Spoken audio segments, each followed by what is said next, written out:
Dear all global residents, the survival game has officially loaded. Houses are your sole safe zones. Gather supplies as much as you can, upgrade your dwelling, and stay alive. A cold mechanical voice echoed in everyone's ears. The next instant, Liam felt space twist and shift. When he opened his eyes again, he stood inside a cramped, unfamiliar room. The space was utterly bare. There was not even a bed. Only a bottle of water and a pack of hardtack sat in the corner. Liam stared blankly at his surroundings and peered out through the opening before him. Whoa, no way. Did I really get transported here? The bustling streets he once knew had vanished completely.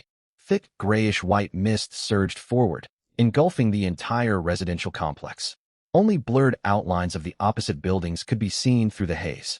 Liam snapped back to his senses, and a thought struck him. Wait a second, is this opening supposed to be a window? Right then, a translucent game-like interface materialized before his eyes. On the left was a chat channel, and on the right stood a trading post. Along the bottom were icons marked Mall, Backpack, and Friends. At the very top, four glowing golden words pulsed continuously, reminding him of an unfinished task. Talent draw. Beneath it was a line of smaller text. Go ahead and draw. You have nothing else to do anyway. Liam did not draw immediately. He tapped a guide button on the side, bringing up a list of rules. Rule 1. You may leave your room during the day. Supplies, blueprints, and weapons are scattered amid the ruins. You must return before dark. After nightfall, unknown creatures will emerge. Rule 2. Upgrading your room requires currency and materials. Resources can be obtained through trades, monster kills, scavenging ruins, and occasional resource drops from above. Rule 3. You possess one chance to randomly draw a talent. Tap Draw on the screen. Once selected, talents cannot be swapped. Rule 4. The chat channel, mall, trading platform, and backpack will automatically unlock once your talent is drawn. Time remaining until nightfall, 30:36. May you live long enough. After reading the rules, Liam did not hesitate and initiated the talent draw. Abnormality detected. Re-initiating analysis. Analysis failed. Attempting backup analysis model. Analysis failed. Analysis terminated. Your talent category, random affix. Liam's heart sank as he read the message. What on earth was this? The panel continued refreshing. Random affix. A new random affix refreshes automatically at midnight every day. Each affix remains permanently active. What? A new affix every single day, and all of them permanent. Liam was overcome with excitement. With this ability, the longer he survived, the stronger he would grow. Today's affix has refreshed. Liam looked over his character panel. Liam LV. 1. Gender, male, housing comfort.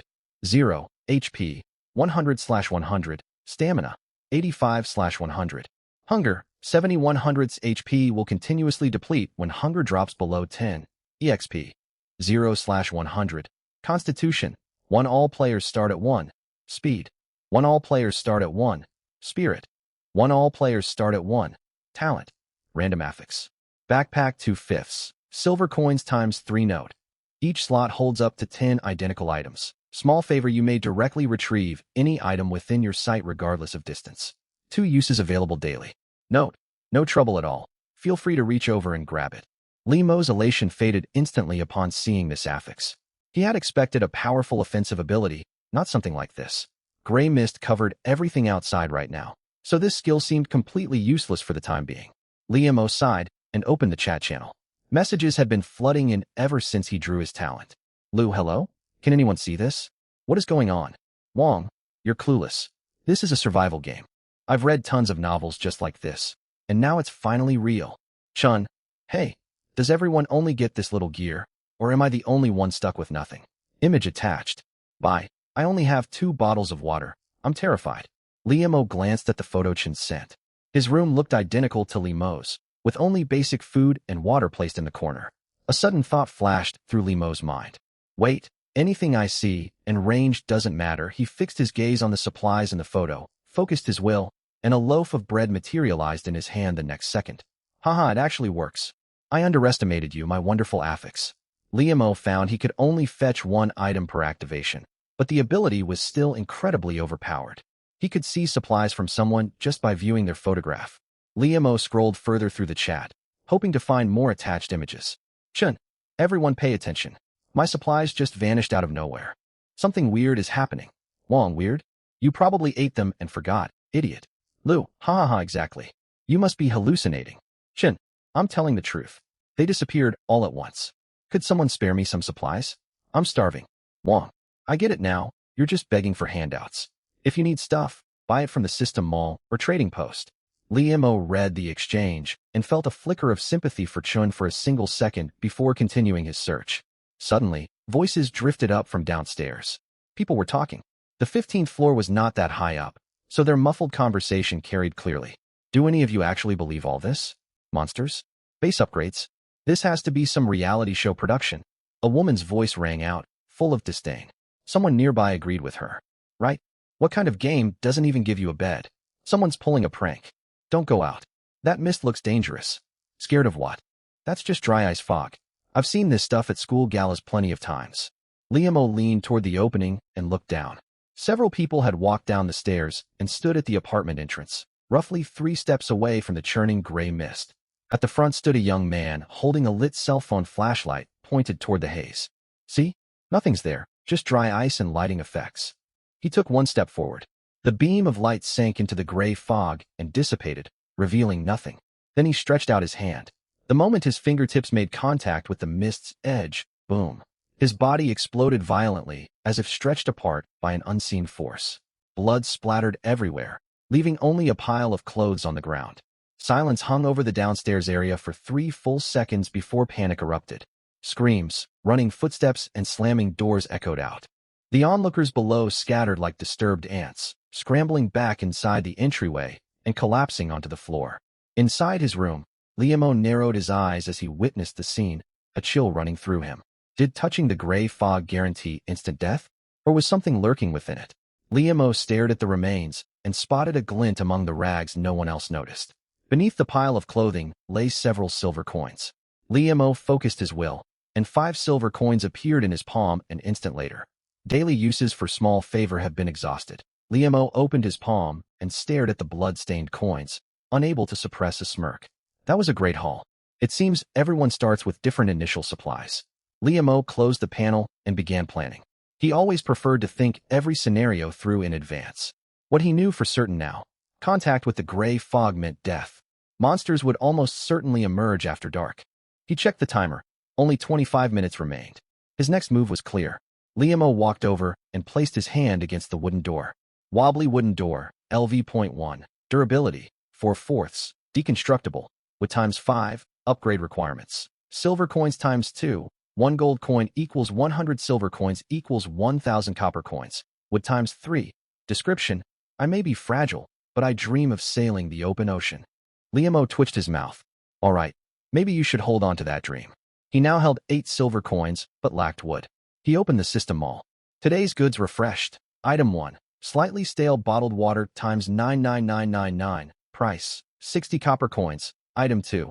Bland bread ×99999. Price: 60 copper coins. Item 3. Rusty dagger ×15. Price: 50 silver coins. Liam frowned at the steep prices and sighed, then opened the trading post. Selling wood. Message me if interested. Selling iron ingots. Accepting only silver coins. Trading silver coins for food and water. I'm starving. Anyone willing to trade? Who wants my large wooden sword? Swap for food. Trading a set of women's stockings for wood. I have nothing to offer, just hoping someone can spare supplies. Liam browsed the listings and saw wildly varying prices for wood. Some sellers demanded 1 silver coin per piece. After scrolling for a long time, he found a reasonable offer. My room and backpack are stacked with wood. Desperately need food, selling cheap. Liam opened a private chat. Lee, hey, what's your rate for wood? Wong, man, I'm starving. 3 pieces of wood for 1 loaf of bread, or 25 copper coins per piece. Lee, I don't have enough food to trade. How about 5 pieces of wood for 1 silver coin? Deal or no deal? Wong, works for me. Let's complete the trade right away. The transaction finalized. Liam exited the chat and glanced at the 5 pieces of wood added to his backpack. Without hesitation, he touched the door again.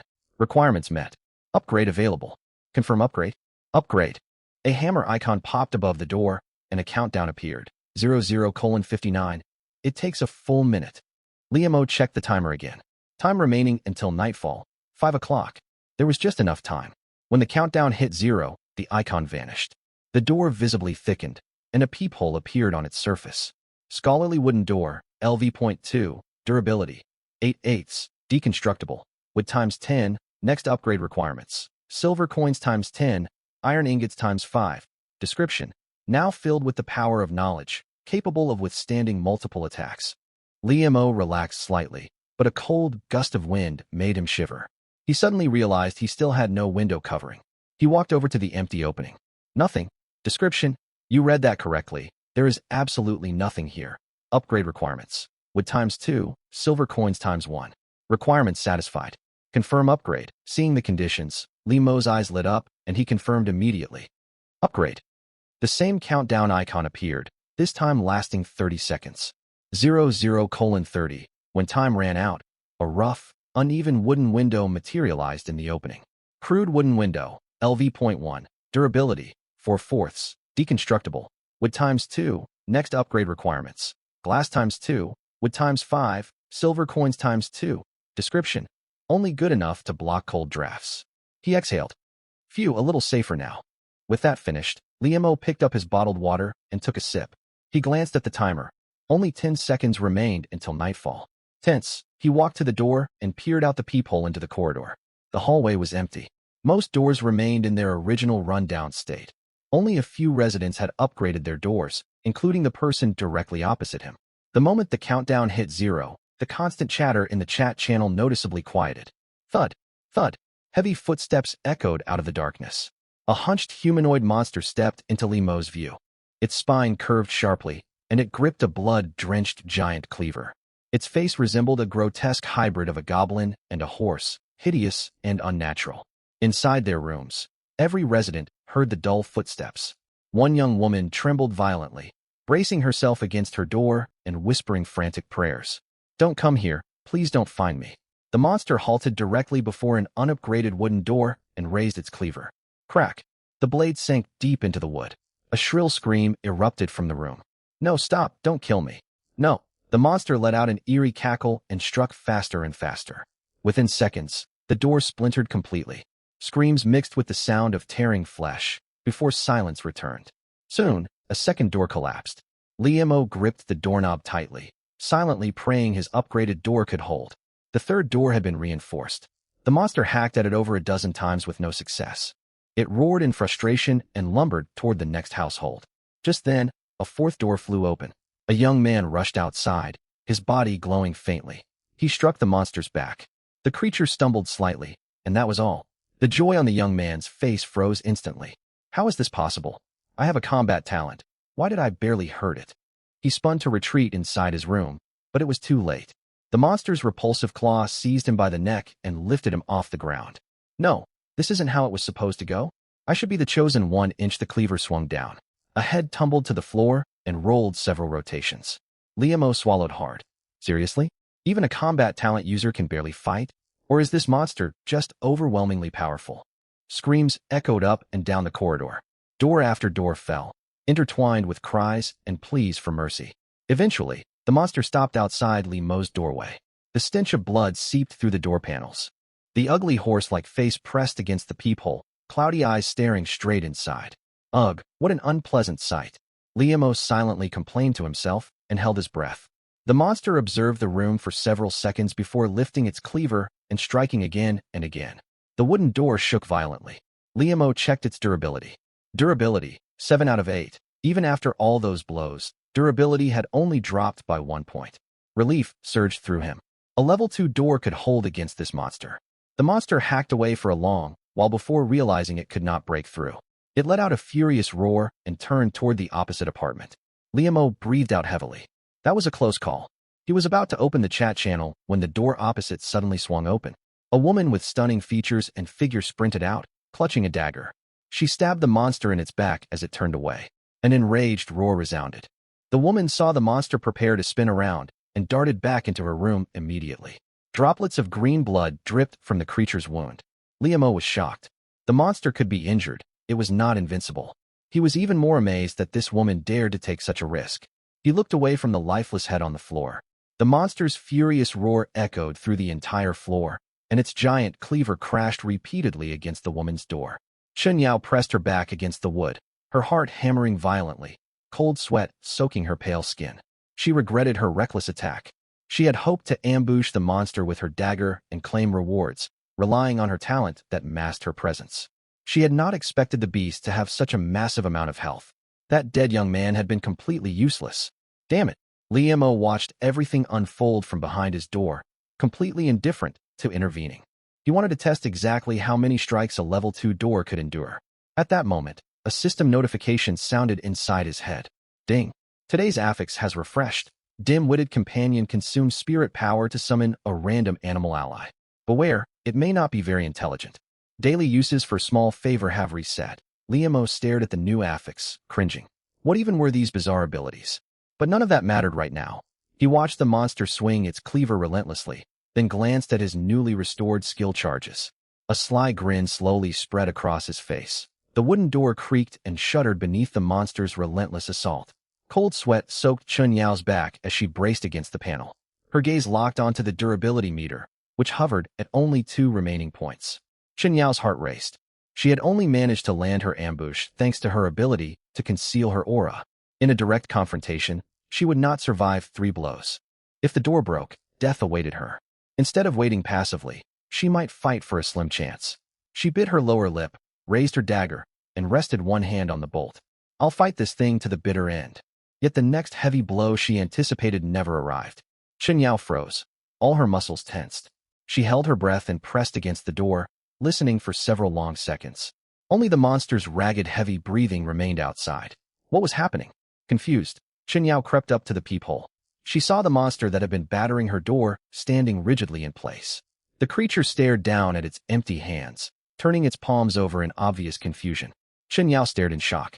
The monster's weapon was gone. Watching the durability meter stop falling, she finally relaxed. Liam stared at the giant cleaver he now held and nearly laughed out loud. Sharp cleaver. LV. 2. Durability. 14/15. Deconstructible. Iron ingots times 10, silver coins times 20. Upgrade requirements. Silver coins times 15, iron ingots times 15. Description: a razor-sharp cleaver capable of slicing easily through flesh. Its former owner is furious and believes the blade betrayed it. This was incredible. Liam admired the weapon's stats. This is far better than that lousy dagger from the shop.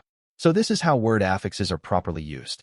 The monster outside Chun Yao's door no longer had a weapon and could only roar in helpless rage. As for rushing out right now to slay the monster for rewards, he never even considered it. With his current physical condition, staying alive was his greatest asset. If he could safely endure the night, what wouldn't he have in the future? There was simply no need to take such risks. He casually stowed the machete into his backpack, sat cross-legged, and began examining the newly unlocked word affix he had gained today. However, he only possessed 1 spirit point, and he wondered what kind of creature he would summon. He focused his mind, and his spirit value dropped to 0 in an instant. The next second, a cross-eyed gray rat plopped onto the floor before him. It shook its head and spun in a circle on the spot. Liam stared at it for 3 full seconds. He originally thought it was merely slow-witted, but now it seemed this creature was outright foolish.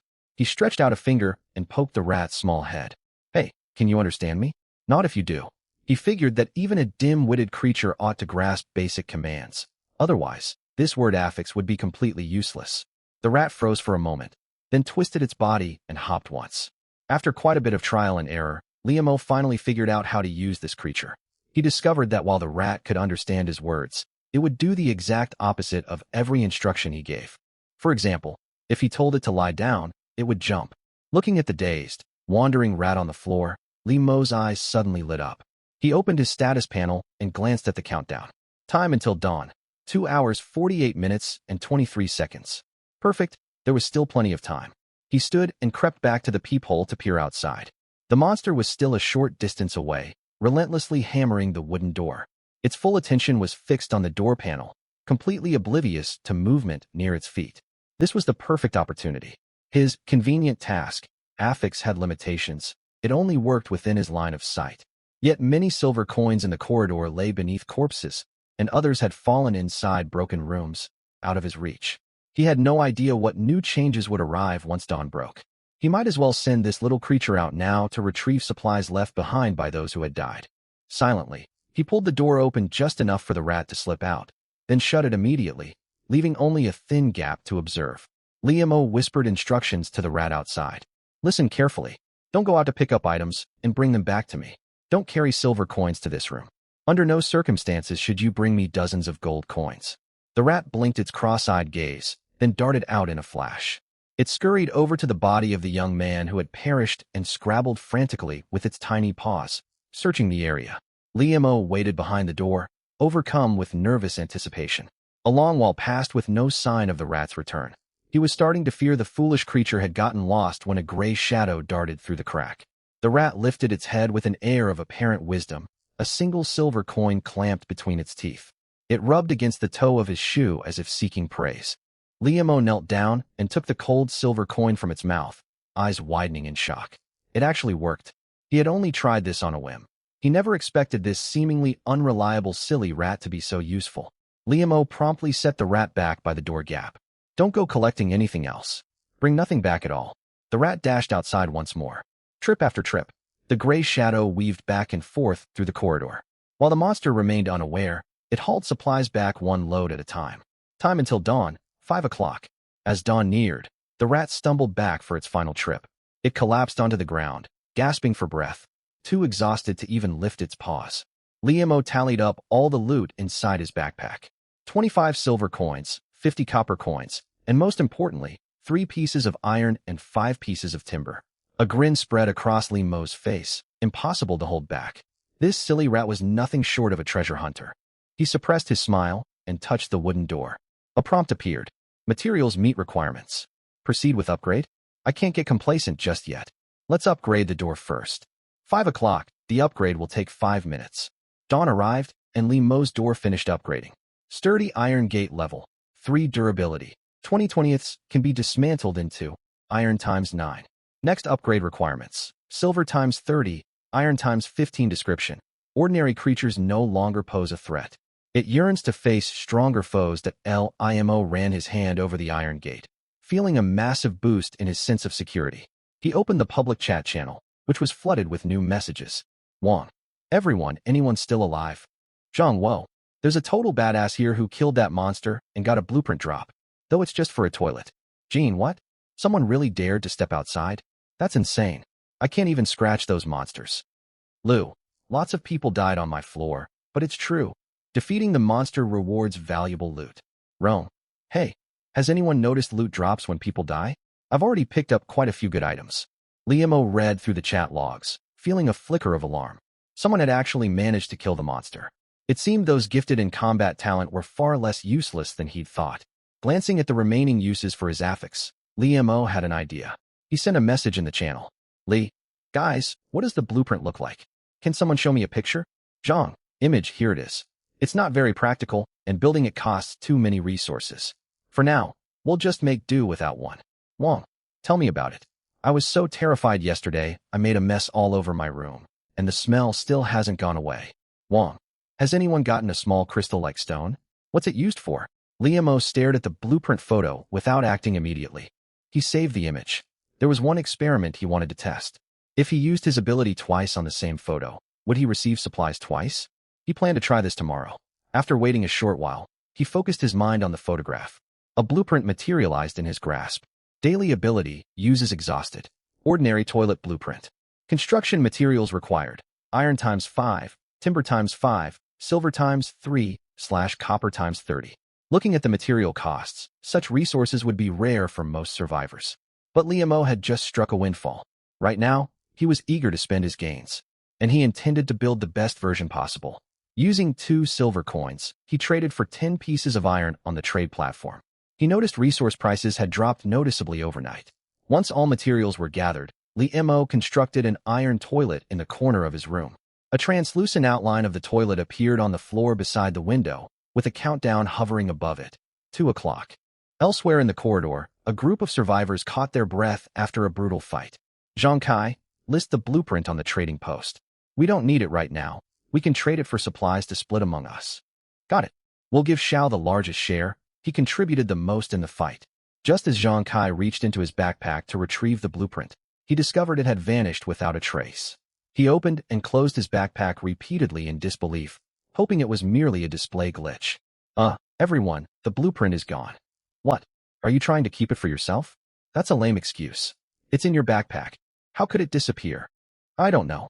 It just vanished out of nowhere. You're unbelievable. The countdown reached 0. An iron toilet materialized inside the room. Strangely, its piping led off into an unknown location. Flushing iron toilet. Level 2. Durability. 3/3, 3 flushes per day. Additional flushes possible with extra water. Can be dismantled into iron times 4. Upgrade requirements. Silver times 20, spirit crystal times 1. Comfort plus 3. Description: a plain iron toilet. Dream of a gilded toilet throne? Keep striving, young survivor. Liam quickly unbuttoned his pants to relieve himself. He had been holding it in since the previous day. A deep sigh escaped him. He hummed quietly, closing his eyes as he relaxed, until a deafening bang rang out. Liam jolted violently, spilling some liquid outside the bowl.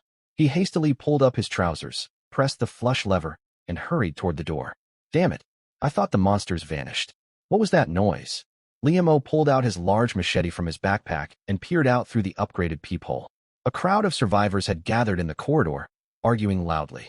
Relief washed over him when he realized the commotion wasn't caused by a monster. He tightened his grip on the blade. He pulled the iron gate open a crack and poked his head out to observe. The bodies that had littered the corridor were gone. Many survivors stood before the doors of rooms whose occupants had died. At the front stood a burly man, watching a quarreling man and woman with visible frustration. Hey, Baldy, I found this first. What gives you the right to fight me over it? The bald man glared back, refusing to back down. Saying you picked it up first doesn't make it yours. I spotted it first. You wouldn't have noticed it without my warning. I don't care. If I grabbed it, it belongs to me. Lujan watched the bickering pair, growing irritable. If not for his talent, he would not have bothered mediating. Enough. Let me say this. Try to stay civil. We ended up in this strange world together, and we may need each other's help someday. How about splitting it evenly? You're right. We ought to support each other. Absolutely. We need to cooperate. Chen Lijuan saw most of the crowd siding with Lujan. She knew continuing to argue would turn everyone against her. She smoothed her hair and reluctantly handed one silver coin to the bald man. Fine, fine. You can have half. Li Jiangguo took the coin and snorted. Humph. I won't waste my energy arguing with such a shrew. Liam watched the silver coin change hands and felt a twinge of regret. Ugh, I still missed some loot during the search. At that moment, a door opposite slid open, and a pair of long legs stepped out. As soon as Chunyao exited her room, she spotted Liam peering out from his doorway. What shocked her more was that his wooden door had somehow been replaced with iron. She knew exactly how many resources were needed to upgrade a gate to level 3. She herself lacked spare materials just to repair her wooden door, damaged by the monster the night before. Everyone listen up. A powerful male voice cut through the noise. My name is Lujan. After observing last night, there are 30 households on this floor. 10 people died over the course of one night. He paused. The rules state we can leave our rooms to search for supplies during daylight hours. I checked from the window. The gray fog outside has thinned to a faint haze. It should be safe now. If you don't want to perish tonight, come with me to find materials to reinforce our doors.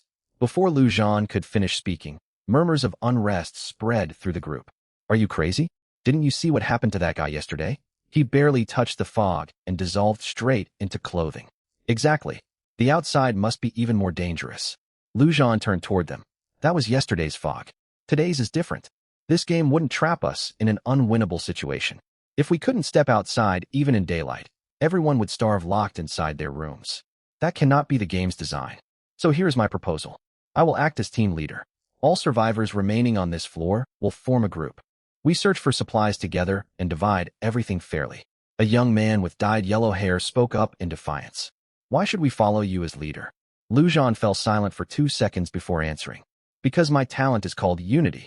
Every additional person who chooses to follow me raises my maximum health by 3%. The corridor fell quiet. Several survivors gasped.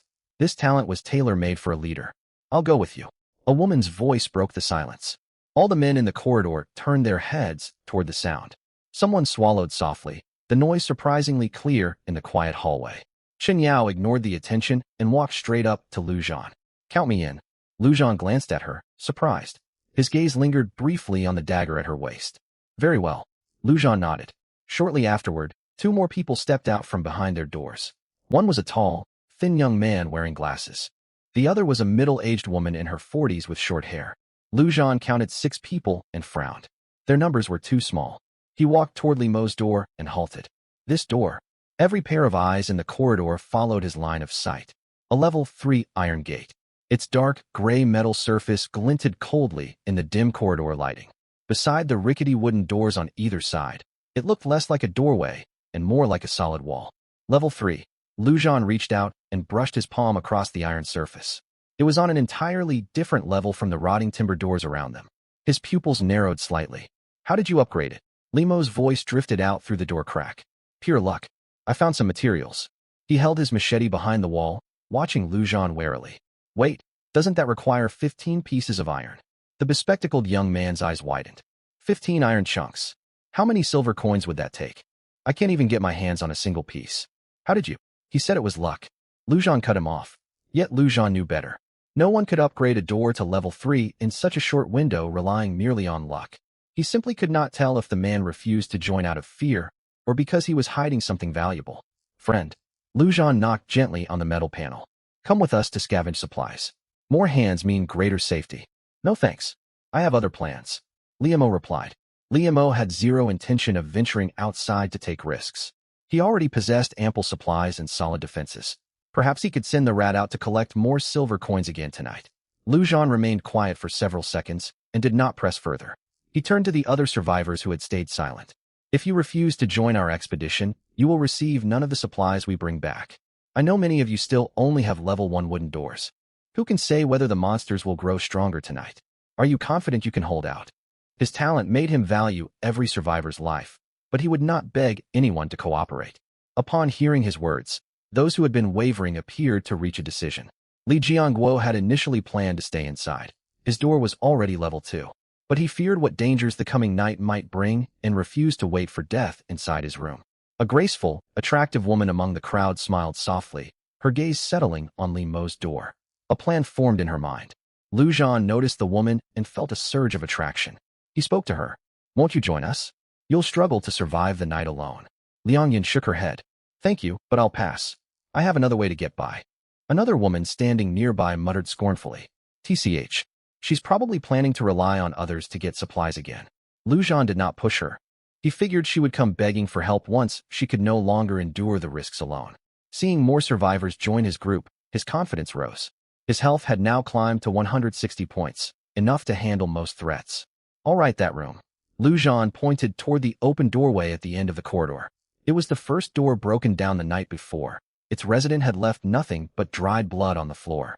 This room will serve as a shared restroom from now on. Ladies may use the stalls furthest inside, and men the ones nearest the entrance. Please show consideration for others. Chen Lijuan stared at him in shock. You're already dividing up restroom space? You might relieve yourself anywhere on the first day, but if you keep it up by the third day, disease will kill you faster than monsters. All right, let's get ready to depart. Lujan glanced toward Chun Yao with quiet respect. This woman was no ordinary survivor. Most ordinary women would spend their first night crying or hiding. She was too valuable to waste as cannon fodder. The corridor quickly emptied. Only a handful of survivors with level 2 doors chose not to join the expedition, claiming their upgraded doors meant they saw no need to risk venturing outside. Everyone knew the truth. However, they intended to let the group act as scouts to test the dangers waiting beyond the building. Sitting alone inside his room, Liamo shared the exact same thought. The silly rat lay at his feet, half closing its cross eyes, impossible to tell whether it slept or remained awake. He had been in a constant state of high alert since yesterday and was finally overcome by weariness. He leaned his head back against the wall and closed his eyes until a knock echoed. Dong dong dong. Liang Yun stood before the iron gate, dressed in an off-shoulder dress that accentuated her graceful figure. She folded her arms and wore elegant heeled shoes. She understood perfectly well that in this crisis, survival meant aligning with the strongest survivors. Liamo had upgraded his door to level 3 within just one day. Without a doubt, he was the most capable person on this floor. Inside the room, Liamo had just shut his eyes when the knocking interrupted him. He frowned and cursed quietly. Ugh, can I never get a moment's peace? He grabbed his machete, rose, and peered outside. He saw an attractive woman standing at his doorway. Liamo frowned slightly and did not open the door. His voice sounded irritable. What do you want? Liang Yun heard movement from inside the room and put on what she thought was an inviting expression. Young man, I've got something good to show you. Can I come in for a while? Through the peephole, Liamo watched the woman striking poses. Wariness rose within him, and the scene reminded him of a honey trap. When no further sound came from behind the door, Liang Yun tucked a strand of hair behind her ear and spoke again. Are you afraid I'll hurt you? I'm the one walking into a risky situation here. What is this thing you have? Seeing she had piqued Li Mo's interest, Liang Yun's lips curved upward. A blueprint. Interested, Li Mo narrowed his eyes. How would this woman possess a blueprint? Still, it was not impossible. Everyone received different starting supplies. She might simply have gotten lucky and obtained one right at the start. Li Mo pulled the door open a crack and looked at Liang Yun. What do you want in exchange? Through the gap, Liang Yun spotted the metal toilet by the window at once. Her eyes lit up, and her resolve strengthened. No need for any trade, young man. I'll give it to you for free. Just hand it over? You wouldn't be this generous without a reason. Li Mo grew even more suspicious of her true motives. Really? And there's another offer besides this blueprint. It's not appropriate to talk out here. Can I step inside? As she spoke, she folded her arms across her chest. Li Mo watched her gestures, curious to see what scheme she was plotting. Very well. Come in. Joy surged through Liang Yun. She was about to move forward when a large machete slid out, pressed against her neck. Her body stiffened instantly, yet she slowly stepped into the room. Inside the apartment, Li Mo kept the blade to her throat and stared at the woman. Speak. What blueprint do you have, and what is this second matter you mentioned? Liang Yun stretched out her hand, and a sheet of blueprint appeared in her grasp. There's no need to be so hasty. Here you go. It's truly valuable. I would never lie to you. Li Mo took the blueprint and saw it was a hand crossbow schematic. Such items were extremely rare at this stage, unavailable even on the trading market. He had not expected her to own one. Hand crossbow. Crafting materials. Iron ingot times 10, timber times 10, silver coin times 6. Firearms did not exist yet, making this one of the few viable long-range weapons. Li Mo stored the blueprint in his inventory and continued watching Liang Yun. Once she saw he had accepted it, Liang Yun carried on. See? I told you I wasn't lying. Besides this, there's one more thing. I want to become your vassal. Vassal? What does that mean? A notification immediately popped up on his status panel. Liang Yun has sent you a vassal invitation. Vassal, upon mutual agreement, living quarters will merge. All belongings of the vassal will transfer ownership to the liege, who holds power over the vassal's life and death. Additionally, the vassal will receive half of the liege's daily resource gains. Li Mo read the prompt. It was essentially a binding servitude contract, though the revenue split clause was intriguing. The woman looked at him expectantly. Li Mo spoke. Do you understand the full consequences of this arrangement? Is this your innate talent? Liang Yun froze. She had assumed Li Mo would accept the offer without hesitation the moment he read the terms. The agreement seemed overwhelmingly favorable for the dominant party. No one would reasonably turn it down. After pondering for a moment, she pouted and answered. That's right. It counts as my talent. As for the consequences, in this apocalyptic world, attractive women like me are constant targets for others' greed. I need to attach myself to a powerful survivor, and you are that strong person. Li Mo studied her. She did not appear to be lying. He glanced again at the contract terms. The arrangement held no obvious downsides for him. He would gain access to extra resources and hold authority over her life. After brief consideration, he found no reason to refuse. The entire room shimmered, and space began to warp. First, the living area expanded. The original 10 square meter room stretched to 20 square meters. A bed and a wooden table materialized. 5 silver coins and various supplies appeared inside his backpack. Room comfort +7. Li Mo stared in shock. He had not anticipated room consolidation to work in such a fashion. A surge of delight washed over him at the enlarged space. The cramped quarters before had felt stifling, like being locked in a cell. Now he had proper furniture and avoided spending resources to craft them. This was undoubtedly a worthwhile deal. Watching the spatial changes, Liang Yun knew Li Mo had accepted the contract. She visibly relaxed, letting out a long breath. It's done, young man. No, my liege. Now you can trust me. Li Mo twitched at the address. Alone in the same room, the dynamic felt strange.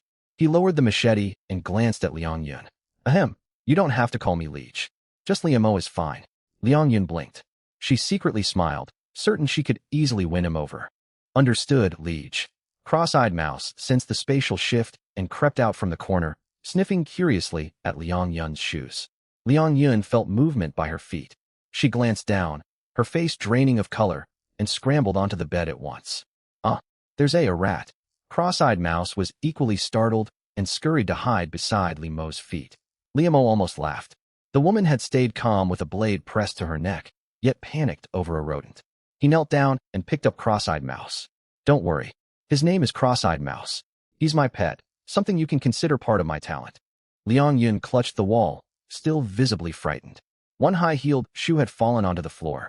Her stockinged foot, painted with pink nail polish, curled up on the bed. A pet, belonging to you, liege? All right then. It took her a long time to calm down before she cautiously climbed off the bed, her cheeks still flushed from fright. Liang Yun glanced shyly toward Liemo. The fright from the mouse had triggered a sudden urge to use the restroom. Yet she refused to head toward the abandoned room that once belonged to a corpse. Liege, I need to use the toilet. Could you turn away from me? Liemo raised an eyebrow, then replied firmly. Sorry, I never turn my back on anyone. Liang Yun gritted her teeth, her fingers rubbing nervously against her skirt. She already belonged to him now. There was nothing to do but accept it. Under Liemo's amused gaze, she sat down on the metal toilet. Shortly afterward, noise echoed from outside. The scavenging party had returned. Several hours earlier, Lu Zhan and his 13 companions had reached the end of the corridor, where a worn staircase blocked their path. Wang Nan, the man with glasses, grimaced. There's no elevator here. How are we supposed to climb back up later? His talent was not physically oriented. The others remained silent, noticing another group descending the stairs from above. Their clothes were stained with blood, their expressions cold. They walked past without acknowledging anyone. Chun Yao tightened her grip on her dagger and watched the group's leader closely. After awakening her talent, she had become sensitive to auras. She sensed immense killing intent emanating from the man. He had killed many people. Wang Nan swallowed nervously and edged behind Lu Zhan. Let's move. We have to head down regardless. Lu Zhan took the lead, the rest following closely, all remaining vigilant as they descended. They passed numerous other survivors walking along the stairs. Only after exiting the apartment building did they see the outside world. The gray fog had thinned significantly, revealing a large courtyard. A towering iron gate over 2 meters high stood in the distance, and many survivors ventured into the lingering mist. Lu Zhan exhaled in relief. It seemed the fog was safe during daylight hours. Stay close. Don't get separated. He stepped into the gray fog first, and the others followed suit. Chun Lijuan brought up the rear, squeezing her trembling hands shut and stepping forward. Oddly enough, the fog looked thin from outside, yet visibility plummeted once inside, limited to roughly 10 meters. The landscape resembled an abandoned wasteland. Lu Zhan scanned their surroundings and turned to his group. Does anyone have a talent that improves vision? Several members shook their heads. Li Jianguo raised his hand quietly. I possess night vision. I can see reasonably well. Excellent. Lu Zhan clapped him on the shoulder, pleased. Alert us to anything you spot. Li Jianguo nodded, wiping sweat from his forehead as he carefully observed the terrain. After traveling for some time, Li Jianguo's eyes narrowed. He spotted a crate behind an iron fence. Captain Lu, there's something ahead. When they drew near, they discovered a wooden chest. Wang Nan's eyes lit up. This must be a treasure chest. It usually contains rewards when opened. Lu Zhan knelt down to open it, then paused. He refused to let excitement cloud his judgment. It could easily be a trap. He turned toward Li Jianguo. Oldly, you found it. You open it. Li Jianguo harbored no suspicions. His top priority was gathering materials to reinforce his wooden door. He reached out and unlocked the chest. A flash of white light erupted. Water, food, and more than a dozen copper coins appeared inside. Lu Zhan was elated. He collected all the supplies into his inventory. He turned to address the others. I'll hold on to these for now. We'll divide everything fairly once we return, and Old Li will receive an extra share. No one voiced objections. Thanks to Li Jianguo's vision talent, they located many more wooden treasure chests along the way. They crossed paths with several other survivor teams, yet all sides remained silent, an unspoken truce holding between the small factions. While the group celebrated their finds, a man suddenly sprinted toward them from the mist. Covered in blood, he screamed frantically, "Don't kill me!" He stumbled toward their position. Several fierce-looking men chased close behind, shouting loudly, "Hand over whatever you took. I saw you open a bronze treasure chest. You must have valuable loot." Spotting only 4 opponents, Chun Lijuan called out, "What are you doing? This is outrageous. You can't attack people in broad daylight." Wang Nan quickly clamped a hand over her mouth. "Are you insane? They're clearly dangerous." Chun Lijuan struggled, muffled protests escaping her lips. The fleeing man saw someone seemingly defending him and grasped at the chance for survival. He ran straight to Lu Zhan's side. "Captain, they're going to murder me. You have to save me." Lu Zhan frowned at the man beside him. He glanced at Chun Lijuan, irritation building inside him. He had intended to ignore the conflict entirely. As the four men approached, Lu Zhan stepped forward and spoke calmly. Brothers, we're all gathering resources to survive the monsters. There's no need for violence. Besides, we don't know this man. The leading man eyed their group. Though they outnumbered his party, many appeared weak or untrained. He let out a cold laugh. Are you delusional? Self-preservation comes first in this world. Since we've run into you, hand over all your supplies. Roar. As tensions peaked, an inhuman howl echoed through the air. Behind the four pursuers, within the gray mist, Li Jiangua saw a figure over 2 meters tall wielding a running chainsaw. Li Jiangua trembled and grabbed Lu Zhan's arm. Captain Lu. Lu Zhan had sensed trouble the instant he heard the roar. Seeing Li Jiangua's terror confirmed his fears. Run. Head back to the residential complex. Wang Nin struggled to pull free from Chun Lijuan, who clung to his clothing. Let go of me. I don't want to die. Chun Lijuan's legs shook uncontrollably. Don't leave me. I can't run. Please help me. Chaos erupted within the team. Chun Yao had activated her concealment talent the moment the commotion began and sprinted away from the monster. The four aggressive men prepared to flee as well. The monster's chainsaw swept through the mist behind them. Squelch. One man was cut clean in half. Blood splattered across the remaining 3. Driven mad by the stench, they fled without hesitation. Chun Ran lacked stamina. Panic sapped her strength, and the whir of the chainsaw drew steadily closer. Desperation surged inside her. A malicious thought took shape. She did not need to be the fastest runner. She only needed to avoid being the last one. Her gaze hardened. She suddenly shoved the fleeing stranger forward. The man stared back in shock. He had felt some goodwill toward the woman beside him, never expecting her to sacrifice him. Ignoring the scream that followed, Chun Ran picked up speed and kept running. Lu Zhan raced at the front of the group. He scanned the crowd and noticed Li Jiangua lagging far behind, the chainsaw swinging straight for him. He realized the danger. Li Jiangua's vision talent was invaluable for discovering treasure chests. He could not afford to lose him. Lu Zhan wheeled around and rushed back to Li Jiangua. He intercepted the attack, also hoping to win the group's loyalty. Keep running ahead. I'll hold the monster off. A numbing, stabbing pain erupted across Lu Zhan's back. His health bar dropped by half. Without his unity aura, the blow would have killed him instantly. Li Jiangua stared at Lu Zhan, who had risked his life to save him. His eyes grew wet. Captain Lu, if I survive this, I'm loyal to you from now on. Save your words and run. Captain Lu, hold on. I'll check the trading post for healing potions. Damn it, we barely escaped death out there. Why are monsters active even during the day? Voices echoed outside the corridor. Yet Li Mo made no rush to open his door. He first used the hand crossbow blueprint to craft the weapon. Fine hand crossbow, LV, 1, durability, 10 tenths, can be dismantled. Iron ingot times 9, timber times 9, upgrade requirements. Iron ingot times 20, spirit crystal times 1. Description, capable of piercing iron plates, yet it only comes with 10 bolts. Once exhausted, it cannot fire again. Only then did he unlock his metal door. He watched as the group supported the bloodied Lu Zhan, all haggard and exhausted, tramping down the corridor. Liang Yin stepped beside him and covered her mouth in surprise. Did they run into a monster? The survivors spotted Li Mo and Liang Yin standing in the doorway. Most striking of all, they saw the expanded living quarters, twice as large as their own rooms, and a metal toilet. Chun Yao leaned against the wall, gasping for breath, stunned. What kind of talent did this man possess to obtain such abundant resources? Chun Ren sank to the ground.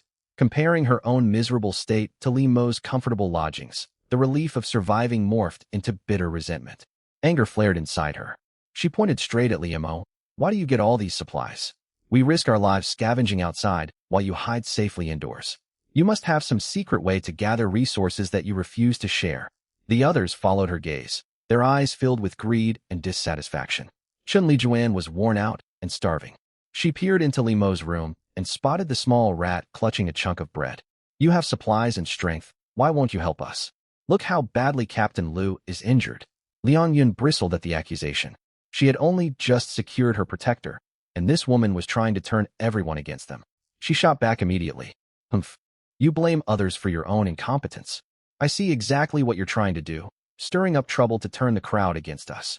Li Mo glanced at Liang Yun, surprised she would defend him so fiercely. He understood Chun Ran was attempting to shift blame and incite conflict. He had briefly considered testing his newly crafted hand crossbow on her, yet decided it would be a waste. Letting her sink into despair as night fell would be far crueler punishment. A mocking smile tugged at Li Mo's lips. He regarded Chun Ran as if watching a dead person. I owe none of you anything. Stay civil, or I won't hesitate to make certain people disappear. Chun Ran opened her mouth to retort. Lu Zhan cut her off sharply. Enough. His affairs are none of yours. Drop it. Survivors in nearby rooms heard the argument and opened their doors to watch. Li Jiangua had searched thoroughly and found no healing items. His voice shook. Captain Lu, there's no medicine available on the trading post or shop. What are we going to do? Lu Zhan gritted his teeth against the agony, frustration churning inside him. He had overestimated his own strength. I can try. A soft voice rang out. From behind a level 2 wooden door stepped a cute girl roughly 1.5 meters tall. Yet her figure set her apart from ordinary cute girls. Bai Mingming walked out and looked at the injured LV Zhan. I have the healing talent. I can help you. Li Guojian's eyes widened. He quickly composed himself upon hearing her words. Hurry. Captain LV is fading fast. Save him. Bai Mingming nodded and stretched out her hands.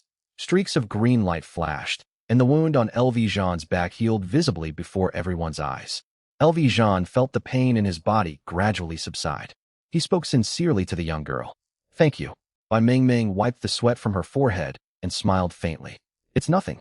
I just hate watching people die right in front of me. LV Zhan pulled a bottle of water from his backpack and handed it to her. I don't have many supplies. This is all I can offer. I hope you won't mind.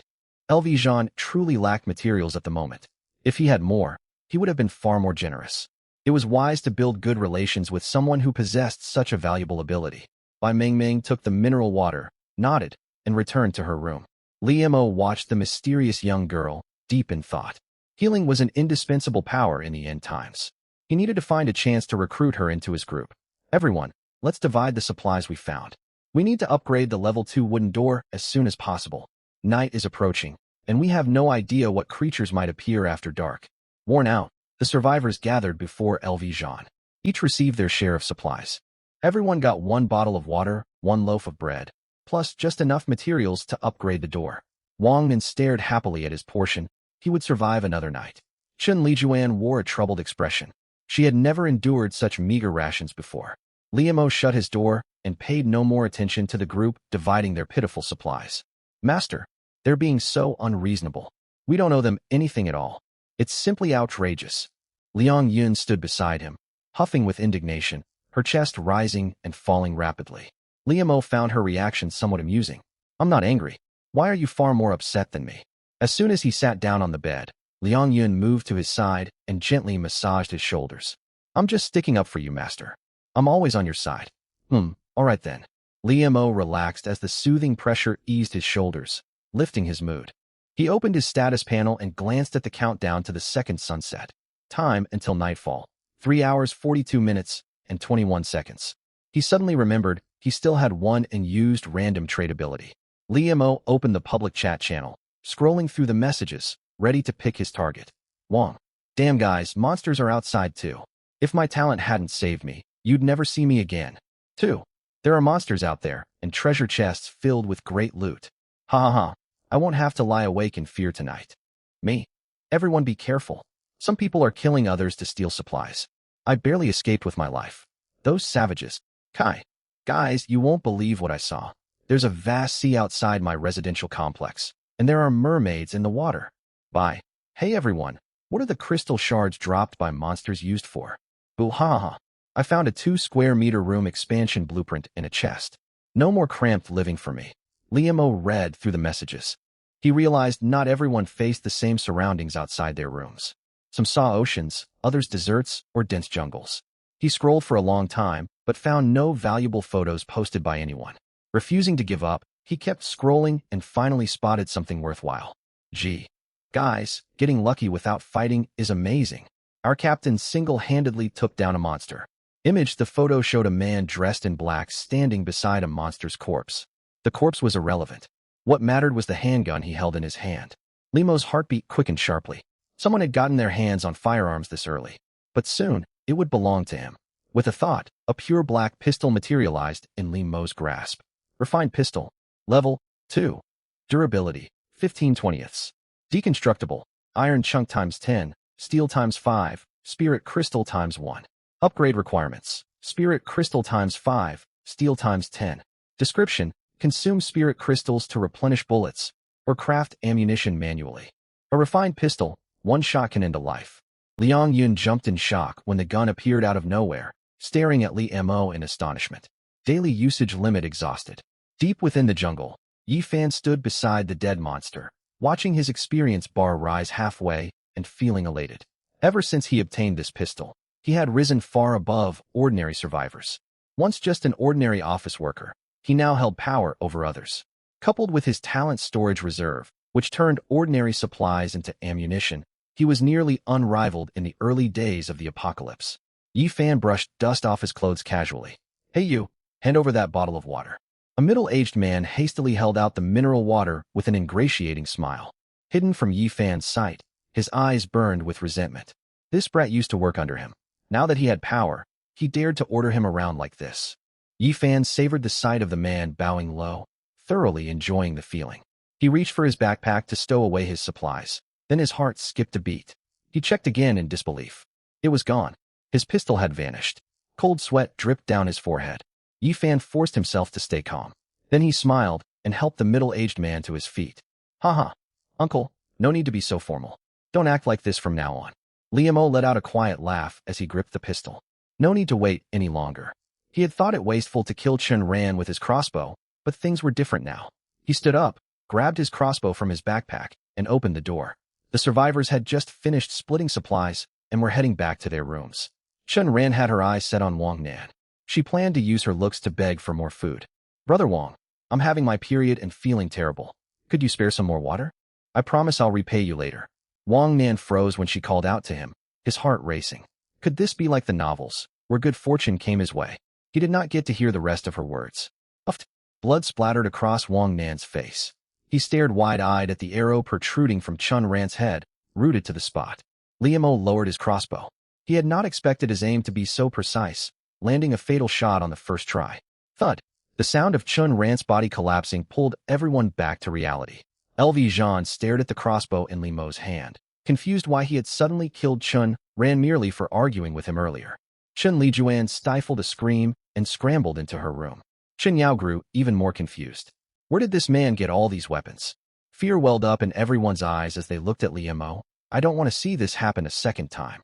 Li Mo spoke, then shut his door without waiting for anyone to respond. Wang Nan reacted the most violently. He stumbled backward several steps before bending over and vomiting all over the floor. A middle-aged man spotted the supplies dropping from Chun Ran's body and lit up. He cared nothing about the death. He only wanted food and currency. He quietly knelt to gather the loot while no one watched. A woman noticed his movement and shouted, "Hey, Shintai, have you no conscience? She just died and you're all ready." The others turned their attention to him. Seeing the man collecting supplies, they rushed forward to grab what they could. "Let go. That's mine. Get lost. Don't steal from me." Some even tore down her wooden door and looted everything inside the room. The woman watched the chaos in despair. Clink. A copper coin rolled to her feet. Niayu hesitated for a moment, then bent down and picked it up. Li Guojian supported LV Jean and whispered in his ear, "He's far too ruthless. He killed her without a single warning." Li Guojian helped LV Jean into his cramped room. LV Jean sat on the wooden bed and sighed. "It's survival of the fittest. If you had strength, no one would dare provoke you, and you could take lives too. I suggest you treat him politely from now on. Otherwise, you won't know how you'll die." Li Guojian nodded frantically, his sparse hair bouncing. "I understand, Captain LV. I'll listen to you. You have to keep me alive." LV Jean felt contempt for the man before him, yet his expression remained calm. He pulled some food from his backpack and handed it over. "Rest assured, stick with me, and you'll always have something to eat." Li Guojian accepted the supplies gratefully, swore loyalty once more, then stepped outside and closed the wooden door. With an hour and a half left until nightfall, the corridor stood empty. Once outside, Li Guojian dropped his subservient demeanor.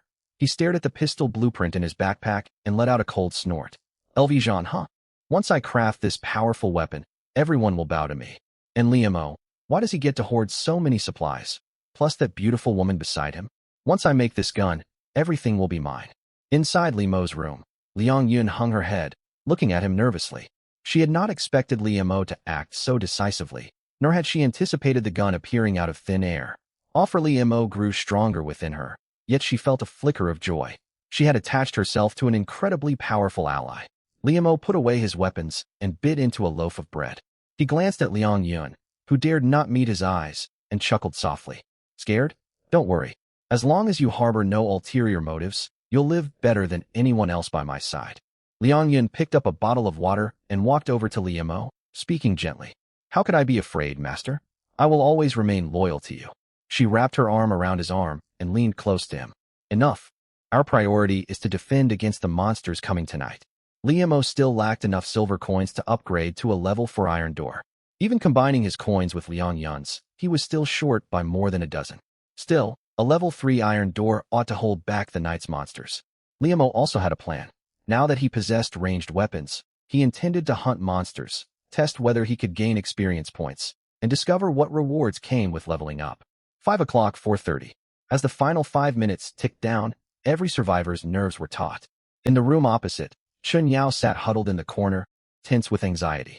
She had barely restored her door's durability yesterday, exhausting most of her supplies.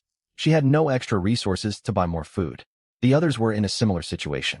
Upgrading to level 2 wooden doors had drained all their savings, and the small ration of food distributed was far from enough for a full day.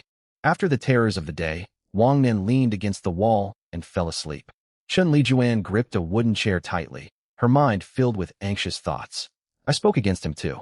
Will he come for me tomorrow? Fear spread through the corridor until the countdown hit 0. The world plunged into darkness once more, moonlight spilling through the windows onto the floor. Liamo pressed himself against the door, peering through the upgraded peephole toward the far end of the corridor. He planned to observe what kind of monsters arrived.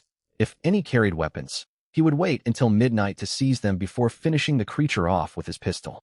Liang Yun blinked and clutched Liamo's arm, listening intently to the noises outside. Roar! Heavy footsteps echoed. One decaying zombie after another emerged from the darkness. Rotting skin and twisted faces marked them. Roughly 30 zombies filled the corridor. Liamo felt a twinge of disappointment at the sight. Shame none of them carry weapons. But a glint of reflected light caught his eye a moment later. He focused and saw a ring glimmering on one male zombie's hand. Ordinary rings could not glow like that. Liamo immediately suspected it was a special item. It was strange for such an artifact to be on a zombie's hand. The reward seemed far too obvious. Liamo retrieved his crossbow. Wasting pistol ammunition on these zombies was unnecessary. The crossbow would suffice. Watching the crossbow in Liamo's hands, Liang Yun had a bad feeling. Master, you aren't planning to go out and fight them, are you? Liamo turned to look at her. She bit her lip and tightened her grip on his arm. I am. Worried? Then you can go instead. He held the crossbow out toward her. Liang Yun paled instantly. Master, my hands shake. I would only get in your way out there. We can stay safely inside. The level 3 iron door will keep them out for sure. Liamo had no intention of sending her out anyway, not because he feared for her safety, but because he wanted all the experience for himself. The zombies drew near the first restroom. Liamo opened his door. Wait here. I'm going to earn some experience. Wait. Liamo raised the crossbow and pulled the trigger. Uffed. The bolt pierced a zombie's skull, and the creature crashed to the ground. The other zombies paid no heed and continued forward. The silent crossbow worked perfectly. Experience plus 10, just as I thought. Killing them grants experience. Bring it on. Uffed. Several more zombies fell in quick succession, dropping various supplies. Experience plus 10. The last 9 bolts were spent. His experience stalled at 90 points, just 10 short of leveling up. Squinty, get out there and gather all the dropped loot. The small rat darted out at the command. Liamo stowed the crossbow. He chose not to draw the pistol. Its loud report would attract attention. He planned to wait until the zombies scattered, then pick them off one by one with his greatsword. He retreated into his room, leaving only a narrow gap for the rat to haul supplies inside. Liamo waited for the zombies to split apart, exactly as he predicted. The zombies separated and began slamming against different doors. Through his peephole, LV Jean watched Liamo step outside. At first, he thought Liamo had lost his mind, daring to face such a horde alone. When he saw him slay multiple zombies effortlessly, an idea formed. Could these monsters actually be weak? LV Jean was not the only one to think so. Chen Yao also witnessed Liamo defeating the undead. She did not hesitate. She grabbed her dagger, opened her door, and activated her concealment talent. A zombie lumbered toward her. Just as Liamo prepared to strike, a figure flashed past. Damn it, Chen Yao! Don't steal my experience. Chun Yao's dagger sliced through the air with a silver glint. Uft. The blade failed to sever the zombie's head and lodged in its neck instead. The wounded zombie let out a hoarse roar. Black blood and rotting flesh splattered from the wound as it twisted its head wildly. Unable to locate its hidden attacker, Liamo rushed forward to another zombie and swung his sword. The creature's head rolled cleanly onto the ground. The greatsword looted from a monster was undeniably sharp. Experience plus 10 level 1 level 2. Liamo summoned his status panel and scanned it quickly. Liamo level 2. Room comfort 10. Health points 100/100. Stamina 95/100. Satiety 90/100. Experience 0/150. Constitution 2. Speed 2. Spirit 1. Talent random trait. Just as he suspected, leveling up raised most of his attributes, though his spirit stat remained unchanged. A warm current surged through Liamo's body. He swung the sword once, clearly feeling his strength grow. He looked up to see Chun Yao finish off her zombie. Yet Liamo frowned. A sense of danger lingered in his mind. Something was wrong. Far too wrong. The special zombie wearing the glowing ring had stood still this entire time. Besides that, tonight's monsters felt far too weak. They were nothing like the horse-faced goblins from the first night. When things seemed too easy, danger lurked. Liamo kept a wary eye on the stationary special zombie and slowly backed into his room. Liang Yun tensed as she watched him return. What's wrong? I have a bad feeling. LV Zhan had watched every movement in the corridor. Seeing how weak the monsters were, watching Chun Yao venture outside to hunt, he grew tempted to join the fight. Though he also sensed something odd about their strength, he knew opportunities like this would not come often. He had to seize the chance. Fortune favors the bold. I'm going out. LV Zhan grabbed an iron pipe he had bought from the trading post and rushed out of his door. He lacked Chun Yao's concealment talent. The moment his footsteps echoed in the corridor, nearby zombies turned as one and charged toward him with snarls. The other survivors watched LV Zhan and Chun Yao fight the monsters with apparent ease. One after another, they grew tempted to head outside as well. Li Jiangguo was the first to push open the door, clutching a splintered piece of wood. Spotting a lone zombie, he drove the wood straight into its skull. Supplies spilled all over the ground. And seeing the experience points rise on his panel, a grin spread across his face. Haha, these monsters aren't all that tough. More doors swam open. Residents poured out wielding wooden sticks and broken chair legs. They really dropped silver coins. Hurry and grab them. Don't dawdle, or there'll be nothing left. Move aside. Liamo retrieved the last silver coin from Cross Eyes, who had slipped out through the door crack, yet he did not shut the door right away. Supplies kept spilling from the fallen zombies. He called out to Cross Eyes again. Come back. Stop picking things up. As expected, Cross Eyes darted back outside. It nimbly weaved between the zombies, gathering copper and silver coins others failed to notice. At that moment, LV Zhan and Chun Yao were fully focused fighting the zombies before them, their nerves stretched taut. Neither noticed the small creature darting around their feet. LV Zhan smashed in the skull of the zombie in front of him. Damn, that's disgusting. Still, watching his experience bar climb steadily and seeing loot drop beside zombie corpses sent a surge of adrenaline through him. He glanced around. Most ordinary zombies had already been dealt with by the crowd. Only one zombie stood motionless far in the distance. A faintly glowing ring glinted on its hand. LV Zhan had never read any novels, but he knew instantly that it had to be something valuable. On the other side, after Chun Yao finished off her last zombie, she also spotted the unusual zombie. She quickly scanned her surroundings and realized Liamo had already retreated into his room. A jolt of unease surged through her. Instead of charging forward like LV Zhan, she kept her eyes fixed on the zombie and quietly stepped backward several paces. Li Jiangguo picked up silver coins off the ground and turned to LV Zhan. Haha, Captain LV, we're going to strike it rich this time. The other residents were equally elated. Great. No more stale, moldy bread. I want to fight more monsters. I haven't had enough. Tomorrow night, I'm coming out again. I didn't know I was this strong. Too bad I didn't come out yesterday to kill that monster too. The second LV Zhan lifted his foot to move forward. The ring burst with blinding light. Roar. A deafening roar erupted from the zombie's throat. The sound wave swept down the hallway. LV Zhan froze mid-step, unable to move a single muscle. Shit. He cursed inwardly, yet no sound escaped his throat. He could only watch helplessly as the zombie slowly turned its head, its murky eyes locking onto him. The roar carried tremendous power. Even through wooden doors, the rooms hummed with vibration. Residents along the hallway groaned, dizzied by the sonic assault. Liamo had slammed shut his reinforced grade 3 iron door. The heavy door blocked most of the shockwave, leaving his room largely unaffected. He pressed his eye to the peephole again. Outside, Cross-Eyes merely shook its head, seemingly completely unfazed by the roar. It continued sorting through scattered supplies, glanced intelligently toward the roaring special zombie, then bent back down to collect silver coins. When LV Jean regained his senses, the zombie was already right before him. Panicked, he held his iron pipe up in defense. Bang! An overwhelming force crashed into the pipe, bending it sharply into a U shape. LV Jean flew backward like a rag doll and slammed hard against the wall. A mouthful of blood welled up in his throat. Luckily, he had stepped back slightly just in time, saving him from an instant kill. Others were not so fortunate. They stood rigid, dazed by the roar. A young man in the front row snapped out of the stupor first, screaming in agony. He saw the zombie's fangs sunk deep into his arm. Blood sprayed everywhere. Aya! The rest woke to witness the horrific scene. Terror overwhelmed them. Abandoning all thoughts of looting, they scrambled back to their rooms screaming. Everyone fled indoors except the bitten young man, who remained trapped in the corridor. His body stiffened further, blood filling his eyes. He stumbled toward LV Jean's door and beat weakly against the wood with his injured arm. Captain LV, save me. Please save me.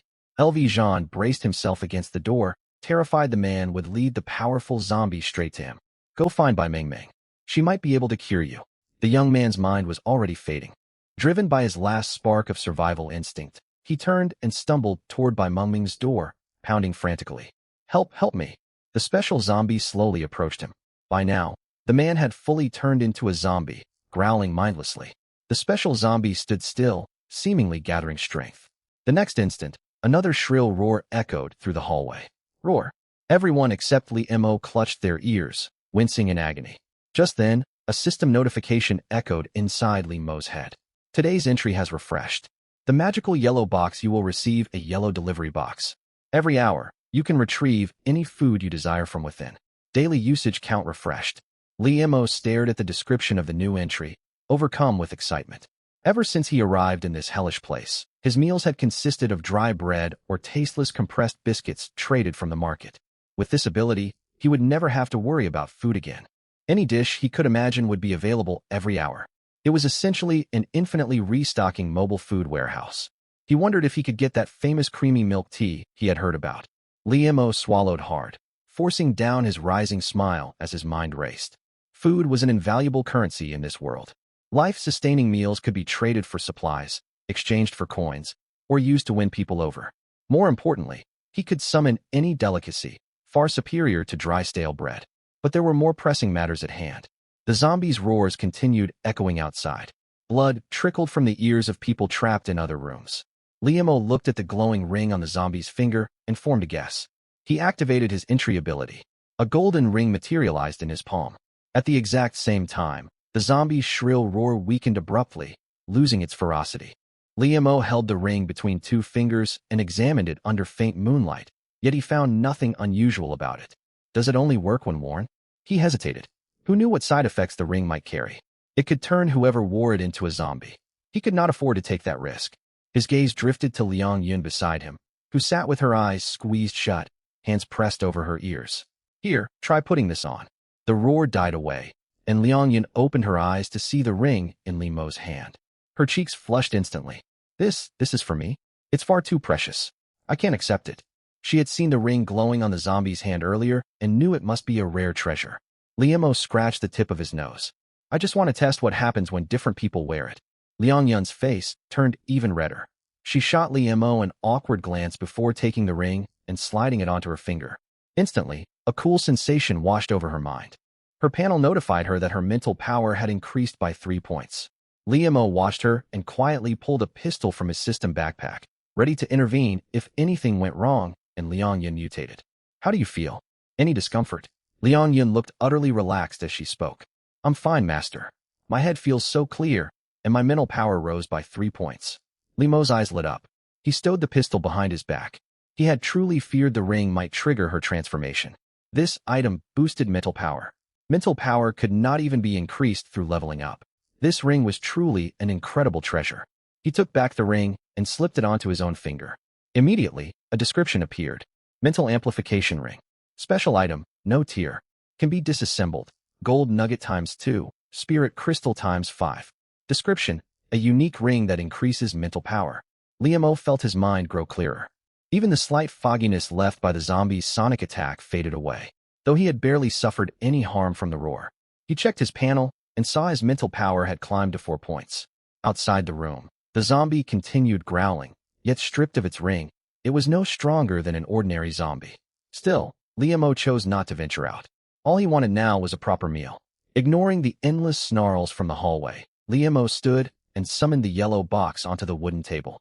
Liang Yun stared at the strange new box, growing accustomed to witnessing Liam produce unexpected wonders. Liam lifted the lid. The interior was pitch black. He stood frozen for a moment, unsure what food to summon first. Liang Yun studied the box, struck by its familiarity. It looked exactly like the delivery boxes used by takeout services from before the disaster. Curious, she asked, "Master, what is this box for?" Instead of answering, Liam turned to her with a question. "What's your favorite food?" She blinked in surprise before answering instinctively. "Huh? I've been craving ham sausages, but they cost a fortune at the trade market." "I'm not asking what you want right now. What did you love eating before all this?" "Back then." She swallowed hard, her gaze drifting far away. "I loved hot pot, spicy butter broth, thin lamb slices, tripe, duck intestines." Her voice trailed off. Dwelling on such memories only brought torment. Liam snapped his fingers.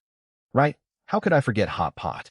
He reached both hands into the box and focused his thoughts on hot pot. His fingers closed around something solid.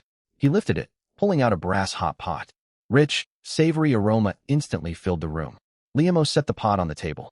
The endless dark vortex inside the box vanished, replaced by 2 sets of bowls, chopsticks, and dipping sauces.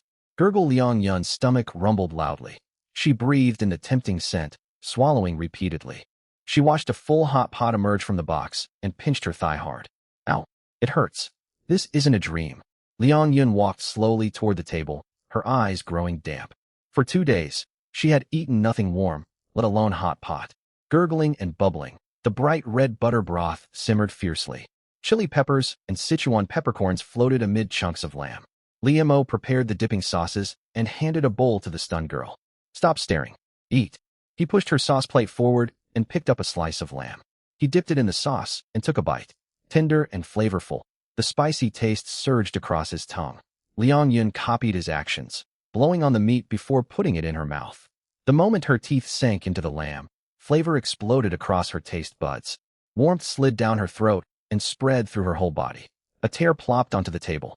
She quickly wiped her cheeks, yet more tears kept falling. Her voice shook slightly. "It tastes incredible. I never imagined hot pot could be this delicious." In the faint moonlight, she looked like a small hamster stuffing food into her cheeks. Liam could not help smiling. She usually carried an elegant, captivating aura, yet she had this adorably innocent side. Unfortunately, there was no lamp in the dim room, and they lacked proper chairs. The two ate standing up. As he ate, Liam thought to himself, he ought to browse the trade market and buy more furniture. The aroma of hot pot drifted out the window. In the neighboring room, Li Jiangguo sat on the floor gnawing dry, hard bread. He frowned as he forced it down. The bread was so dry it scratched his throat. "Damn this terrible bread, it's barely edible." Mid-bite, he twitched his nose. A strong smell of meat drifted into the room. Li Jiangguo stopped chewing. He sniffed repeatedly, eyes widening in shock. It was meat. He tossed the leftover half loaf onto the table and hurried to the door, pressing his face against the wood to inhale the scent. The fragrance made his stomach rumble and filled his mouth with saliva. He picked up his bread and ate while breathing in the aroma. Who the hell is eating something that good? On the 20th floor hallway, Xiao Xiong finished off the last monster and shook blood off his blade. He grinned fiercely as he saw his level rise to level 2 on his panel. While others feared these monsters, he reveled in fighting them. Everyone else was foolish to hide indoors when monsters offered a chance to grow stronger. Suddenly, he caught a whiff of fragrance. One of his subordinates swallowed hard. "Boss Xiao, that smells amazing. Like hot pot." "You're right. The scent is coming from somewhere in this building. I'm starving. Who could possibly be eating hot pot in this nightmare? Should we go find them?" Xiao Xiong licked his lips, greed flashing in his eyes. "Not yet. I've reached level 2 and unlocked a new skill. Tomorrow we take control of this entire building. Then all the food and everything else will belong to us." An hour later, the scent still lingered. Limo's lips burned red from the chili spice. He gulped a large mouthful of water. Wiping his mouth, he felt thoroughly invigorated. Limo suddenly thought this place was not so bad. Compared to scrambling to survive every single day, life here was far more comfortable. Liang Yun remained by the table, poking through leftover ingredients in the broth with her chopsticks, making soft, slurping noises. Though thoroughly numbed by the spice, she still craved more. She did not even notice the chili oil smudged on the tip of her nose. Liamo lay back on the rough wooden bed and looked around the simple room. It was spacious, yet still lacked furnishings. He opened his panel and browsed the trade market. Stop digging through the broth. You'll scrape the bottom clean. Don't worry, we can have hot pot again later. Liamo glanced sideways at her. Come look at the trade panel. Liang Yin quickly set down her chopsticks and leaned over. I glanced at it yesterday. Everything is shockingly expensive. Liamo had not checked the market in quite some time. Thanks to his new box, food was no longer a concern. He could also summon regular food items to sell. Bread for sale, 40 copper coins per loaf. Ham sausages, 80 copper coins. Rare instant noodles, 70 silver coins per pack. Trading iron ingots for food. Sofa blueprint, price to be negotiated privately. Buying all weapon blueprints, high offers. Simple wooden bed blueprint. Trade for 2 silver coins. Liamo scanned the listings. He saw no chair blueprints, but found a listing for a sofa blueprint. He tapped the screen slowly. Prices for ordinary food have dropped a little compared to yesterday. Looks like many people ventured out to scavenge supplies. Meat prices, however, remain extremely high. Of course, Liang Yun whispered. Finding bread is already a stroke of luck. Meat is something no one dares hope for. Yesterday I saw people fighting fiercely over 1 sausage in exchange for 3 iron ingots. Liamo opened a private chat window and messaged the seller listing the sofa blueprint. Li, what's your price for the blueprint? Wang. Wow, someone's actually interested. Big shot. This blueprint is useless to me. Name your offer. Li, how about 2 loaves of bread? Wang Buiyuan hesitated as he read the message. The blueprint meant nothing to someone on the brink of starvation. The buyer offering bread was clearly a powerful figure with ample supplies. Forming a connection with such a person would only benefit him in the future. Wang, deal. Whatever you say, boss. Consider us friends. Blueprint sent over. Comfortable sofa. Materials required for crafting. Spirit crystal ×1. Wood ×10. Iron ingot ×5. Liamo used the blueprint immediately. A transparent hologram of a sofa appeared before him. He mentally positioned the hologram in front of the table. A floating countdown timer popped up. Construction time remaining, 6 o'clock. Shortly after, a system alert notified him of a friend request. Curious, Liamo accepted. Wang Buiyuan, boss. You won't regret adding me. Any blueprints I find in the future will be offered to you first. Liamo, very well. He closed the panel. The sofa finished constructing. A plush black fabric sofa materialized before the table. Comfortable sofa, no tier. Durability, 10 out of 10. Can be disassembled. Wood ×9, iron ingot ×4. Description, restores 2 stamina points every hour. Soft as jelly. Comfort +3. He sat down heavily and sank into the cushions. It was infinitely more pleasant than the hard wooden bed. He turned toward Liang Yun, patting the space beside him on the sofa. Sit. Her cheeks flushed. She walked over and sat gently beside him. Liang Yun shifted uncomfortably as she sat beside him, her cheeks flushing faintly. Master, you're crowding me. Liamo noticed her stiff posture and casually shifted his position.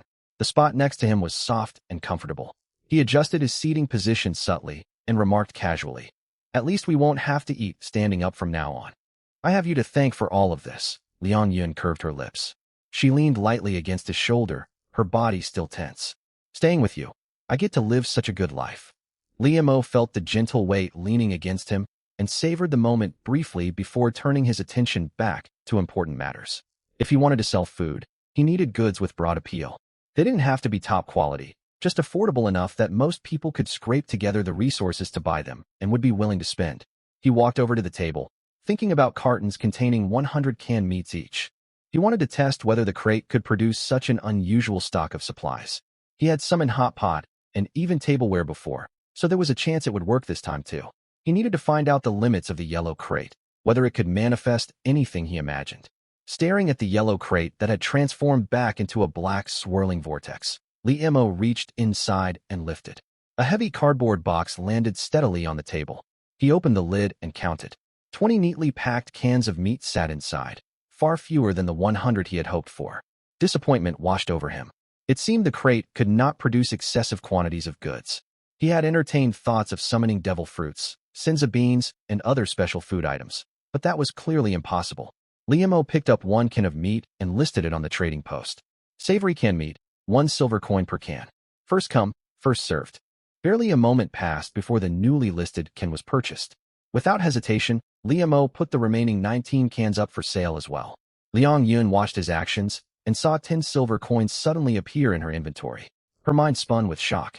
She once believed her talent only made her suitable to rely on others, yet she had never imagined she could earn wealth so effortlessly. Good heavens, master. I've also gained 10 silver coins in my backpack. Surprise crossed Liamo's face as he turned toward Liang Yun. Perfect. From now on, every hour, you will retrieve a box of canned meat from this yellow crate. Liang Yun blinked and stared at him in confusion. Huh? Why, master? Weren't the hot pots wonderful? The hot pot is for us to eat ourselves. Liamo gestured toward the trading interface. Canned meat is easy to store and filling. Ordinary survivors can spare the resources to buy a can for a proper meat meal. They'll sell quickly. While meat remains scarce, we can earn a tidy profit fast. Liang Yun was still confused. Liamo opened the system shop. Today's goods have refreshed. Item 1. Average fire axe times 5. Price. 2 silver coins. Item 2. Solar panel blueprint times 2. Price. 10 silver coins. Item 3. Nutritious roach protein bar times 99999. Price. 30 copper coins. His eyes locked onto the second item. He had not expected the shop to stock such a blueprint as early as the second day. Without electricity, survival became exponentially harder. Lighting, refrigeration, and future electrical modifications all relied on power. This blueprint was an essential resource, and only 2 copies were available. He checked his inventory. Looting the zombies had earned him plenty of silver coins and spirit crystals. Combined with the money from selling canned meat, he now held 40 silver coins and 5 spirit crystals. A solar panel blueprint. Liang Yun's eyes widened in amazement. With electricity, we can light lamps, right? No more sitting in darkness. Liamo did not hesitate and confirmed the purchase. The moment the blueprint entered his possession, its details unfolded. Solar panel blueprint. Materials required for construction. Spirit crystal times 3, iron ingots times 7, glass times 6. Outside the door, the little rat crouched down and scratched at the door with its tiny paws. Liamo browsed the trading post further. Yet not a single electrical blueprint could be found. Damn it. Power means nothing without appliances to run. Still, he did not grow anxious. It was only the second day. Many residents in the building were venturing out to scavenge. Glass was everywhere, and sooner or later, people would list it on the market. He could remain safe indoors while others brought these materials to light. Liamo walked back to the sofa and sank into the soft cushions. Waves of accumulated exhaustion crashed over him. Keep an eye on the trading post for me, especially glass. Alert me immediately if anyone lists it. He tilted his head toward Liang Yun, his voice heavy with weariness. For the past 2 days, his nerves had been stretched taut, and he had not slept a full night. Leaning back against the sofa, his eyelids grew heavier. Soon his breathing steadied, his head lolled to one side, and he drifted into deep sleep. Liang Yun faithfully kept watch beside him. Every hour, she pulled a box of canned meat from the yellow crate. Daylight arrived quickly. Lu Zhan dragged open his door, worn out. At nearly the same time, Li Jiangguo stumbled out, rubbing his eyes. Other residents filed out one after another, their faces sallow with dark circles beneath their eyes. Clearly, none had slept well. Mental torment weighed heavier than physical fatigue. The corpses and bloodstains from the previous night in the corridor had vanished completely, as if nothing had happened. Before long, a crowd gathered in the hallway, whispering in small groups. Lu Zhan scanned the crowd and stepped forward to take charge as usual, planning to lead everyone downstairs to scavenge for supplies. The group marched toward the lobby on the first floor. As they rounded the corner, they saw a crowd blocking the entrance, shouting and in chaos. Hey, what are you all doing blocking the doorway? Wang Nin pushed to the front and called out with a frown. The onlookers turned and parted to create a narrow gap. They saw several men with hostile expressions standing on the steps, armed with steel pipes, machetes, and other weapons. The leader was a burly man with a coarse face. He stood on the steps, looking down on everyone with undisguised contempt. Listen closely. I'm Xiao Xiong. As you can see, my men and I are reasonable folks, aren't we? His underlings laughed and shouted in unison. Absolutely. Huh. Xiong Gu is the most loyal person around. Xiao Xiong nodded in satisfaction and continued speaking. Starting today, this building falls under my control. If you want to go scavenging, you'll pay a protection fee first. You all know how dangerous it is outside. My brothers will keep watch to ensure your safety. Don't you think that fee is well earned? What's more, 30% of all supplies you bring back each day belongs to us. The crowd erupted instantly. Why should we pay you? Who do you think you are? 30%? You might as well rob us outright. I refuse. Try and make me. A young man with dyed yellow hair stepped forward defiantly. I possess a combat talent. What gives you the right to order us around? He clenched his fists and charged forward, intending to teach Xiao Xiong a lesson. A cruel grin spread across Xiao Xiong's face. He knew how to handle this mob. Kill the troublemaker first, and the rest of these timid people would fall silent. Without a word, he swung his blade. Bolstered by his body reinforcement talent and level 2 stats, a flash of steel cut through the air and blood splattered. The yellow-haired youth barely let out a half-scream before collapsing rigidly to the ground. He twitched once and fell still. The noisy lobby plunged into deathly silence. Every face paled, and people subconsciously stepped backward. No one dared utter another word. Xiao Xiong shook the blood off his blade and glanced over the crowd slowly. I hadn't finished speaking, yet you all clamor. Have you no manners? And that's not all. He slung the blade over his shoulder. To keep everyone safe, my men will patrol each floor at night to eliminate monsters. You receive full protection, so the protection fee covers round-the-clock security. Enough talk. One representative from each floor will return to take headcount and tally supplies. Bring the list to me within 10 minutes. He stared at the silent crowd and sneered. Remember, you only have 10 minutes. If you're late, you will face the consequences. Li Jiangguo seethed with anger. This was blatant plunder. Captain Liu, what do we do? Are we really going to obey him? This is nothing but robbery. Chen Lijuan cut in immediately. Are you trying to get us killed? He cut that young man down without hesitation, and he has dozens of men. What choice do we have if we defy him? Witnessing the youth's death before his eyes, Wang Nin swallowed all the bold words he had prepared. Captain Liu, we will follow whatever decision you make. Lu Zhan looked at the fearful, evasive faces around him and sighed helplessly. He had hoped to rally everyone in the lobby to resist. But judging by their reaction, the entire building shared this cowardice. Few dared even to speak up, let alone fight back. Amid the crowd, Chen Yao watched the farce with indifference. She silently activated her concealment talent and slipped along the wall. She had no time to waste on these arguments. Leveling up and scavenging supplies were her priorities. Just then, a loud voice boomed out. Don't be afraid, everyone. There are many of us. Why should we fear them? A middle-aged man with a thick beard stepped forward. Think carefully. If we hand over our supplies, we will only grow weaker, trapped under their control. If we unite, those with combat talents can stand at the front. We can definitely defeat them. Xiao Xiong had not expected anyone to stand up against him. He folded his arms and listened with amusement. His grin widened until he burst into laughter. Ha ha, that's entertaining. It seems you people won't learn your lesson until disaster strikes. He activated his skill. Enfeeblement domain within 50 meters. All targets except the caster and designated allies suffer a 50 attribute reduction if their level is lower than the caster, or a 20 reduction if their level is higher. Consumes 10 stamina per minute. A red barrier enveloped everyone. A wave of overwhelming weakness washed over each person. Lu Zhan quickly opened his status panel and stared in horror. All his attributes had plummeted to 0.5. If one represented an average adult, 0.5 was equivalent to a child. How could untrained children hope to fight armed, strong men? Xiao Xiong descended the steps slowly. He grabbed the bearded man by the neck and lifted him off the ground. Don't worry, I won't kill you, but you will manage these people for me from now on. If anything goes wrong, I will make you wish you were dead. Yu Kaizhou's face turned purple. He clawed desperately at the hand choking him, yet could not break free. Before Xiao Xiong, he felt like an insignificant ant. He abandoned his defiance and nodded frantically. Xiao Xiong released his grip, and Yu Kaizhou collapsed to the ground, gasping for breath, overcome with terror. No more voices of opposition arose. Xiao Xiong nodded in satisfaction and shouted sharply. Understood? Then move. The crowd scattered, hurrying to inform the residents on their floors. Back in the corridor, Lu Zhan's group exchanged uneasy glances. They were unwilling to surrender the supplies they had struggled so hard to gather. Li Jiangguo clenched his fists, consumed by resentment. Damn it!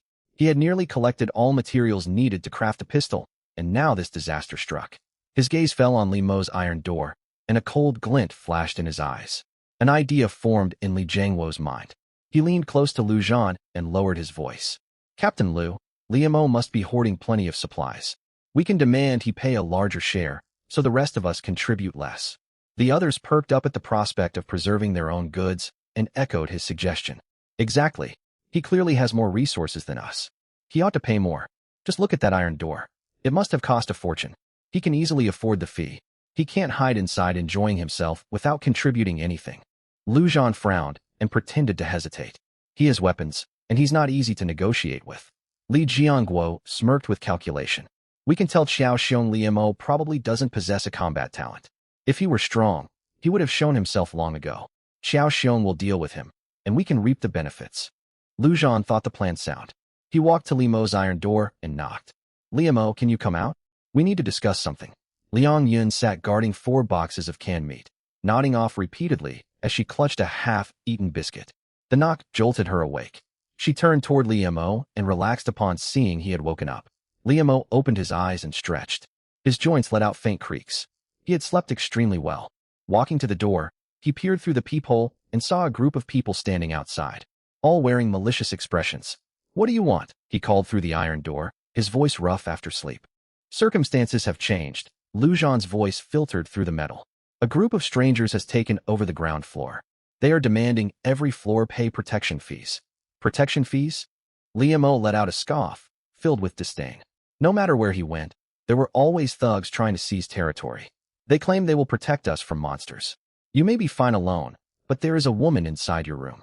The rest of us shouldn't have to cover your share. Jealousy burned inside Lu Zhan. Liamo possessed abundant supplies and a beautiful woman to stay with him. He had taken an interest in Liang Yun and barely gotten the chance to speak to her, yet she was now staying in Liamo's quarters. All the good fortune fell to Liamo. Chen Lijuan spoke up shrilly. They have many men and blades, and they're ruthless. So, we need every household to contribute supplies to meet their demands, or we'll all suffer. Liamo's expression turned cold. He would never pay any protection fee. Leave. I will not pay, nor do I require their protection. Li Jiangguo grew agitated and stepped closer, raising his voice. That's easy for you to say. They demand a fixed total from our entire floor. If you refuse to pay, the rest of us must make up the difference. How can you be so selfish? Save your speech. Liamo cut him off coldly. That is your problem, not mine. Moral blackmail won't work on me. Go find somewhere else to bother people. Seeing the conversation going nowhere, Lu Zhan held back the shouting Li Jiangguo and sighed for the crowd, putting on a magnanimous air. Enough arguing. I will cover his portion. As the leader, I cannot let everyone else suffer. His words sounded noble, yet he had already made his plan. He would exaggerate Liamo's attitude to Xiao Xiong shortly, and someone else would handle Liamo for him. The crowd felt grateful toward Lu Zhan, and their resentment toward Liamo deepened. Lu Zhan noticed his reputation stat rising, knowing he had successfully won everyone's loyalty. He continued knocking on the other residents' doors. When he knocked on Bai Mengming's door, the moment it opened, everyone froze. Her room was filled with supplies she had earned by treating wounded survivors. Li Jiangguo's eyes lit up. He exchanged a glance with Chen Lijuan, and a malicious scheme took shape. He rubbed his hands together and forced a smile, speaking in a sorrowful tone. Meng, our floor cannot gather enough supplies. Those men downstairs are brutal. If we fail to pay, terrible things may happen. You have plenty of supplies. Could you spare some? We'll pay you back later, I promise. He had no intention of ever repaying her. Chen Lijuan quickly joined in, grabbing Bai Mengming's arm and pleading. Yes, Meng, you have a kind heart. You wouldn't want to see us get hurt, would you? Please help us out. Gentle-natured Bai Mengming grew flustered as they pressured her from both sides. Staring at their expectant faces, she hesitated for several seconds before nodding. Very well, you may take some, just don't take too much. She turned to gather the supplies, her face tinged with sorrow, unable to bring herself to refuse. After tallying supplies from every household, Lu Zhan realized Chun Yao was nowhere to be found. With no other choice, they headed downstairs to report the truth to Xiao Xiong. Once the footsteps in the corridor faded completely, Liamo pulled the door open slightly. A small gray shadow darted in from the shadows. He had caught a glimpse of the figure huddled around the corridor corner through the peephole just now, nearly forgetting about the crossed eyes. When he reached the lobby on the first floor, Yu Kaizhou wore a stern expression as he collected supplies from everyone one by one. Lu Zhan and his group stepped forward and handed over their goods. Yu Kaizhou glanced at their meager haul and frowned. Is that all? Are there no other people on your floor? Lu Zhan immediately put on a helpless look and sighed repeatedly. Brother, there's nothing we can do. A few of our people refused to hand anything over no matter what I said. I've worn my throat raw trying to persuade them, but it was useless. Come with me to see Xiao Xiong. Xiao Xiong was sitting on the lobby sofa polishing a blade. When he saw the scant supplies laid out before him, his expression darkened as he stared at Lu Zhan, who was leading the group. Are you playing me for a fool? Do you think this little bit of stuff can fool anyone? Lu Zhan quickly shot Li Jiangguo a meaningful glance. Li Jiangguo got the hint at once. He stepped forward, hunched his back, and smiled obsequiously. Don't fly into a rage, Boss Xiong. Everyone did hand over their supplies, except for one person who doesn't hold you in the slightest regard, he said. Li Jiangguo stole a cautious glance at him. Xiao Xiong stared at him impatiently. Cut the chatter. What did he say? Li Jiangguo snuck another look at Xiao Xiong's face and twisted the truth to fan the flames. The kid's name is Li Mo. He barricades himself in his room and refuses to come out. He kept rambling about some nobody named Xiong this and Xiong that, claiming he'd never heard of you. He said there was no way you'd get protection money out of him, and if you wanted it, you could come up and get it yourself. The moment he finished speaking, Xiao Xiong's face turned deep crimson. His blade clanged loudly as he slammed it onto the table. Perfect. There are still people who dare defy my orders. I'd like to see who has such guts. He pointed at two burly lackeys behind him. You two, go upstairs with them and bring that man down. I'll wait right here. Let's see how long he can hide. Leave it to us, boss. We'll get the job done. The two men picked up steel pipes, their faces twisted with menace. Lu Zhan and Li Jiangguo exchanged a quiet look. Triumph flickered in both of their eyes. The group turned and headed upstairs. The two lackeys grumbled as they followed, and the atmosphere in the corridor grew heavy at once. The two men arrived outside Li Mo's door. Whoa, a level 3 iron gate. What makes this kid think he deserves the same gear as Boss Xiong? The man at the front banged the door with his steel pipe and shouted at the top of his lungs. Hey, you in there. Do you honestly believe a flimsy iron door can save your skin? Come out now while you still can, or we'll smash this door to pieces. Inside the room, Liang Yun clutched Li Mo tightly, anxiety etched across her face. Master, what do we do? There are so many of them. If they keep hammering away, they want to break down the door. Li Mo looked at the more than 100 silver coins sitting in his system backpack and smirked disdainfully. His canned meat sold incredibly well. Every batch he listed on the marketplace was snatched up instantly. This was the first time he had amassed such a large fortune. You think a level 3 gate is nothing? Let's see how you handle a level 4 one. Li Mo rested his hand against the iron door. A system prompt popped up immediately. Conditions met. Upgrade available. Proceed? Upgrade. 10 o'clock. A translucent notification bubble appeared. Li Mo taunted them through the door. Keep smashing. If you can't break it open, you're all defeated by me. The two men outside flew into a rage at his words. They started hammering the door furiously with their steel pipes. Damn this cocky brat. Smash it down. Bang. Bang. The non-stop pounding echoed through the corridor. Lu Zhan watched them work and sneered inwardly. So what if it was a level 3 iron gate? With so many people taking turns attacking, it wouldn't hold out for long. Out loud, he called out hypocritically. Brother Li Mo, there's no need for recklessness. Come out and talk things over with Boss Xiong. Everything can be settled peacefully. After hammering for several minutes, sweat dripped down the lackeys' foreheads. They looked down and saw nothing but faint white scratches on the door's surface, not even a dent. Damn, this thing is tough. They turned and waved at Lu Zhan's group. Hey, get over here and give us a hand. Don't just stand there watching. Li Jiangguo was the first to step forward. He pulled iron ingots out of his system backpack and joined the assault. The rest followed suit, hostility and madness burning in every pair of eyes. Bai Mingming stood at the back, twisting the hem of her clothes and furrowing her brows. She knew this was wrong, yet she dared not speak up. She could only fret silently for Li Mo trapped inside. On the sofa, Li Mo ate watermelon taken out of a crate. He crossed his legs and watched the door, as if watching a troupe of clowns.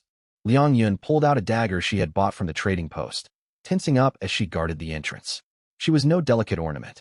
If pushed to the brink, even a cornered rabbit would fight back. Seeing how tense she was, Li Mo held out a slice of watermelon to her. Relax. They can't get in. Have some watermelon. It's ripe. Liang Yun pressed her lips together and shook her head gently. She had no appetite at the moment. All right. Li Mo did not press her and took the slice back to eat himself. 3 o'clock. The countdown hit 3 minutes, yet the door's durability had only dropped by 5 points. Keep hitting it. Go all out. Li Mo bit into the watermelon and said slowly. Wait until you realize the harder you smash, the sturdier the gate becomes. I can't wait to see the looks on your faces. That will be quite entertaining. The people outside kept hammering relentlessly. Crack. A thin fissure split the surface of the door. The crowd erupted in excitement. It's almost done. The iron gate won't hold much longer. Put more strength into it. Haha. Look at that level 3 gate. Where's all that arrogance now? Once we break in, we'll make him beg for mercy. I heard there's a woman hiding inside too. She'll be ours once we get in. Ha ha. The group grew wilder by the second. They had long forgotten they were once the oppressed ones themselves. All their built-up fear, resentment, and powerlessness turned to violence, vented entirely onto the door. Liang Yun paled upon hearing their threats and pressed herself tightly against Li Mo, seeking safety in his presence. Midnight, upgrade complete.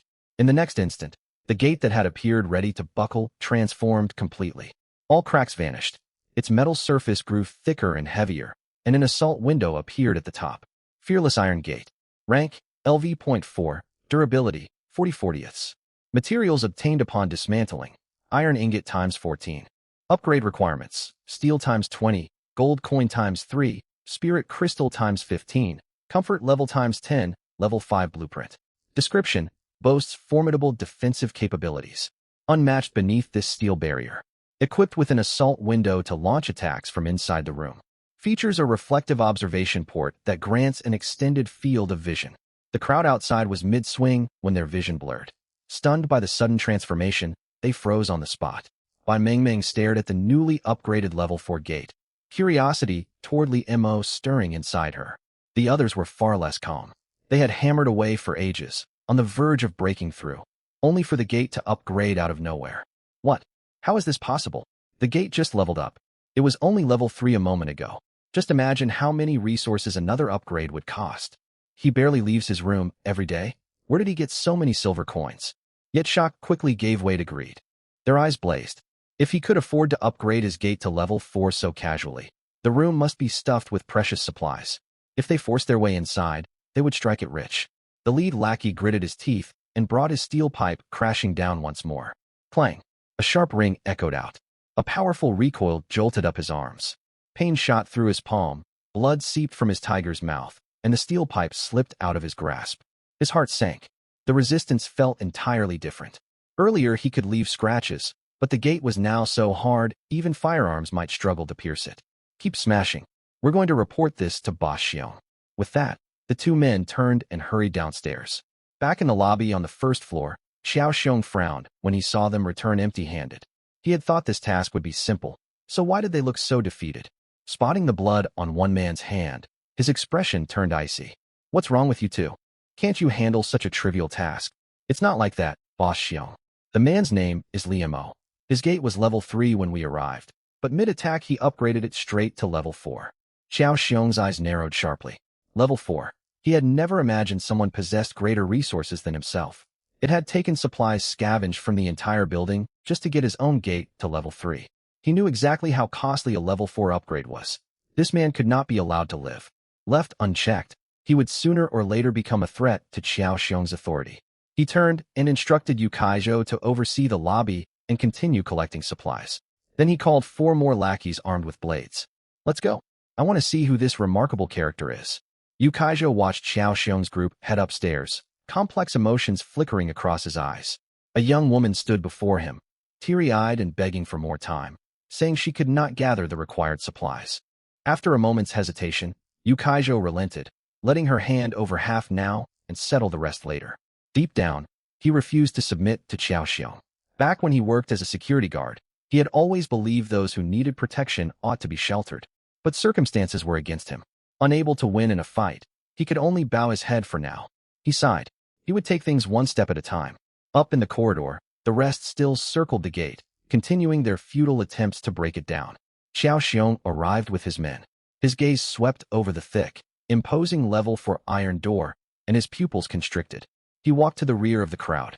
Everyone who had been pounding the gate stopped and respectfully made way for him. Zhang Bo, who followed close behind, leaned in and whispered, Boss Xiong, this is the room. Always eager to curry favor, Zhang Bo stepped forward and shouted toward the room. Listen up in there. My boss Xiao Xiong is here. My boss is ruthless and shows no mercy to anyone. Wang Nin could not hold back a snort of laughter. He quickly clamped a hand over his mouth, his shoulders shaking. Veins bulged on Xiao Xiong's forehead. He smacked Zhang Bo hard on the back of his head. Get out of my way. Can't you even deliver a proper threat? He straightened his collar and spoke up. Brother, I control this entire building now. If you know what's good for you, come work under me. I guarantee you a comfortable life with endless rewards. Limo's mocking voice drifted out from inside the room. Give you face? Become your subordinate? You aren't worthy. Go take a good look at yourself first. How about the other way around? You submit to me and hand over all the supplies you collect every day. I might toss you a few resources as a reward. Xiao Xiong's face turned livid. Very well. You refuse a kind offer and force us to use harsh measures. I refuse to believe you can hide in that room forever. He pulled a fire axe from his backpack and swung it hard against the gate. A shrill clash of metal reverberated, yet the door sustained not a single scratch. With his strength in that axe, a level 3 gate would struggle to withstand the blow, but the level 4 gate was impossibly tough. Li Jiangwo's eyes rolled as an idea came to him. He sidled over and smiled ingratiatingly. Boss Xiong, I have a plan. We can remove the peephole and light a fire to fill the room with smoke. We'll smoke him out. He can't stay trapped indoors forever. Xiao Xiong raised an eyebrow and patted Li Jiangwo's bald head. Not bad. Quite the cunning scheme. Li Jiangwo rubbed his hands together with a grin. It's all for your sake, Boss Xiong. Fine. You may pay 1 less copper coin next time. Li Jiangwo's mouth twitched. Inside, he cursed Xiao Xiong relentlessly. Inside the room, Li Mo watched the commotion outside through the reflective observation port. The peephole had changed completely after the upgrade. The exposed glass panel was hidden away, leaving them no way to damage it. Li Mo felt no concern at all. He turned to Liang Yun. Hand me an empty bottle. Curious about what he planned to do, Liang Yun obeyed and passed one over. Li Mo picked up the empty water bottle and filled it with urine. Haha, let these fellows get a taste of this. Liang Yun quickly turned her head away, yet stole curious glances from the corner of her eye. Her cheeks flushed, her mind filled with questions. Li Mo paid no mind to Liang Yun's flustered state. He held the bottle full of liquid, pinched his nose and shook it gently, a sly grin spreading across his face. Aiming at the crowd gathered outside the door, he poured its contents straight out through the observation window. Xiao Xiong's men and Li Jiangguo were still discussing their plan when a warm stream of liquid drenched them head to toe. Zhang Bo sniffed the liquid splattered on his clothes, eyes widening in horror, his voice trembling. Boss, this is urine. Ugh, another man yelled out in shock. One lackey had a naturally weak sense of smell. At first he mistook it for some kind of drink, and nausea crashed over him only once he realized what it was. Li Jiangguo drew the worst luck. Most of the liquid splashed across his face, some even slipping into his mouth. A sharp, acrid stench flooded his nostrils.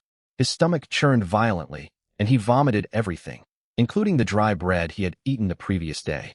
Inside the room, Li Mo laughed so hard he slapped the sofa watching the chaotic scene outside. Yet when he spotted the puddle of vomit by the doorway, his laughter faded. Blood and bodies in the corridor would vanish and reset each day. He wondered if this mess would disappear as well. If not, it would be utterly revolting. A shudder ran through Liang Yun. She could barely stand to imagine it. If she had been soaked like that, she would have retched until she fainted. Xiao Xiong trembled from head to toe, droplets of liquid still dangling from his hair. Never in his life had he endured such humiliation. Just you wait. He snarled the threat and fled toward the stairs without a second's pause. He needed to change his clothes immediately. If he stayed any longer, he feared he would start vomiting too. Breaking down the door was the last thing on his mind. Lu Zhan's group stood far away, covering their noses. They watched Xiao Xiong's party flee in disgrace, struggling to hold back their smiles. They harbored no fondness for Li Mo, but Xiao Xiong constantly robbed everyone's supplies. Seeing him suffer such a loss filled them with quiet satisfaction. Li Jiangguo was drained from vomiting, his face deathly pale. He tried to approach Lu Zhan's group, yet everyone stepped back 3 paces the moment he drew near. Chen Lijuan pinched her nose and spoke up. Don't come close. The smell is unbearable. Lu Zhan wore an awkward smile. Zhangwo, you ought to clean yourself up first. The moment he spoke, the foul odor washed over him again. His stomach twisted. If he vomited once more, there would be nothing left but bile.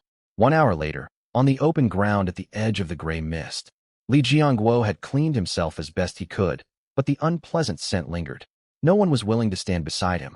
He hung his head, hatred burning fiercely in his eyes. His resentment toward Li Mo had reached its peak. Lu Zhan stared thoughtfully into the swirling gray mist.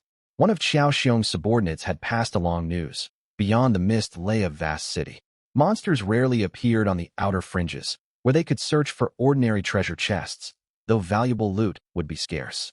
Their earlier encounter with the chainsaw-wielding monster was likely just terrible luck. To obtain rare treasures, they would have to venture deeper into the fog.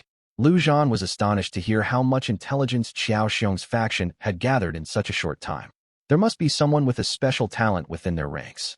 Still, he knew their intentions were malicious. Sharing this information for free was simply a way to send everyone out to gather supplies, so they could keep paying tribute without dying off too soon. Put plainly, they were no different from livestock being raised for exploitation. But trapped under another's power, they had little choice.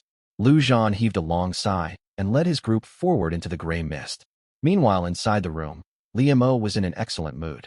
Not only had he drenched those men with his surprise, but he had also sold a great deal more canned meat in that short time, earning a steady stream of silver coins. He now held 1 gold coin and dozens of silver coins inside his system backpack. Liu Mo took out the blueprint for a solar charging panel and planned to check the trading post for glass. Just then, a system notification suddenly popped up. Solar panels can be integrated with level 2 windows. Directly craft and merge them? Merge. Liu Mo raised an eyebrow. He had been thinking that once he manufactured solar panels, they would have to be placed outdoors. He never expected they could be combined with windows, which would save him plenty of trouble. He first glanced at the system shop. The items refreshed today were all low-quality goods, not worth his attention. He casually opened the trading post and browsed through listings. Rat meat, message me if interested. High price for spirit crystals. Blueprint, electric double bed. Liu Mo paused when he saw the last listing. Waiting for others to list glass was too slow, so he immediately posted 3 bounty offers. Food available. Will trade silver coins for glass. Contact me. Buying all blueprints related to electrical equipment at high prices. Purchasing steel. Shortly after he posted them, a system notification popped up.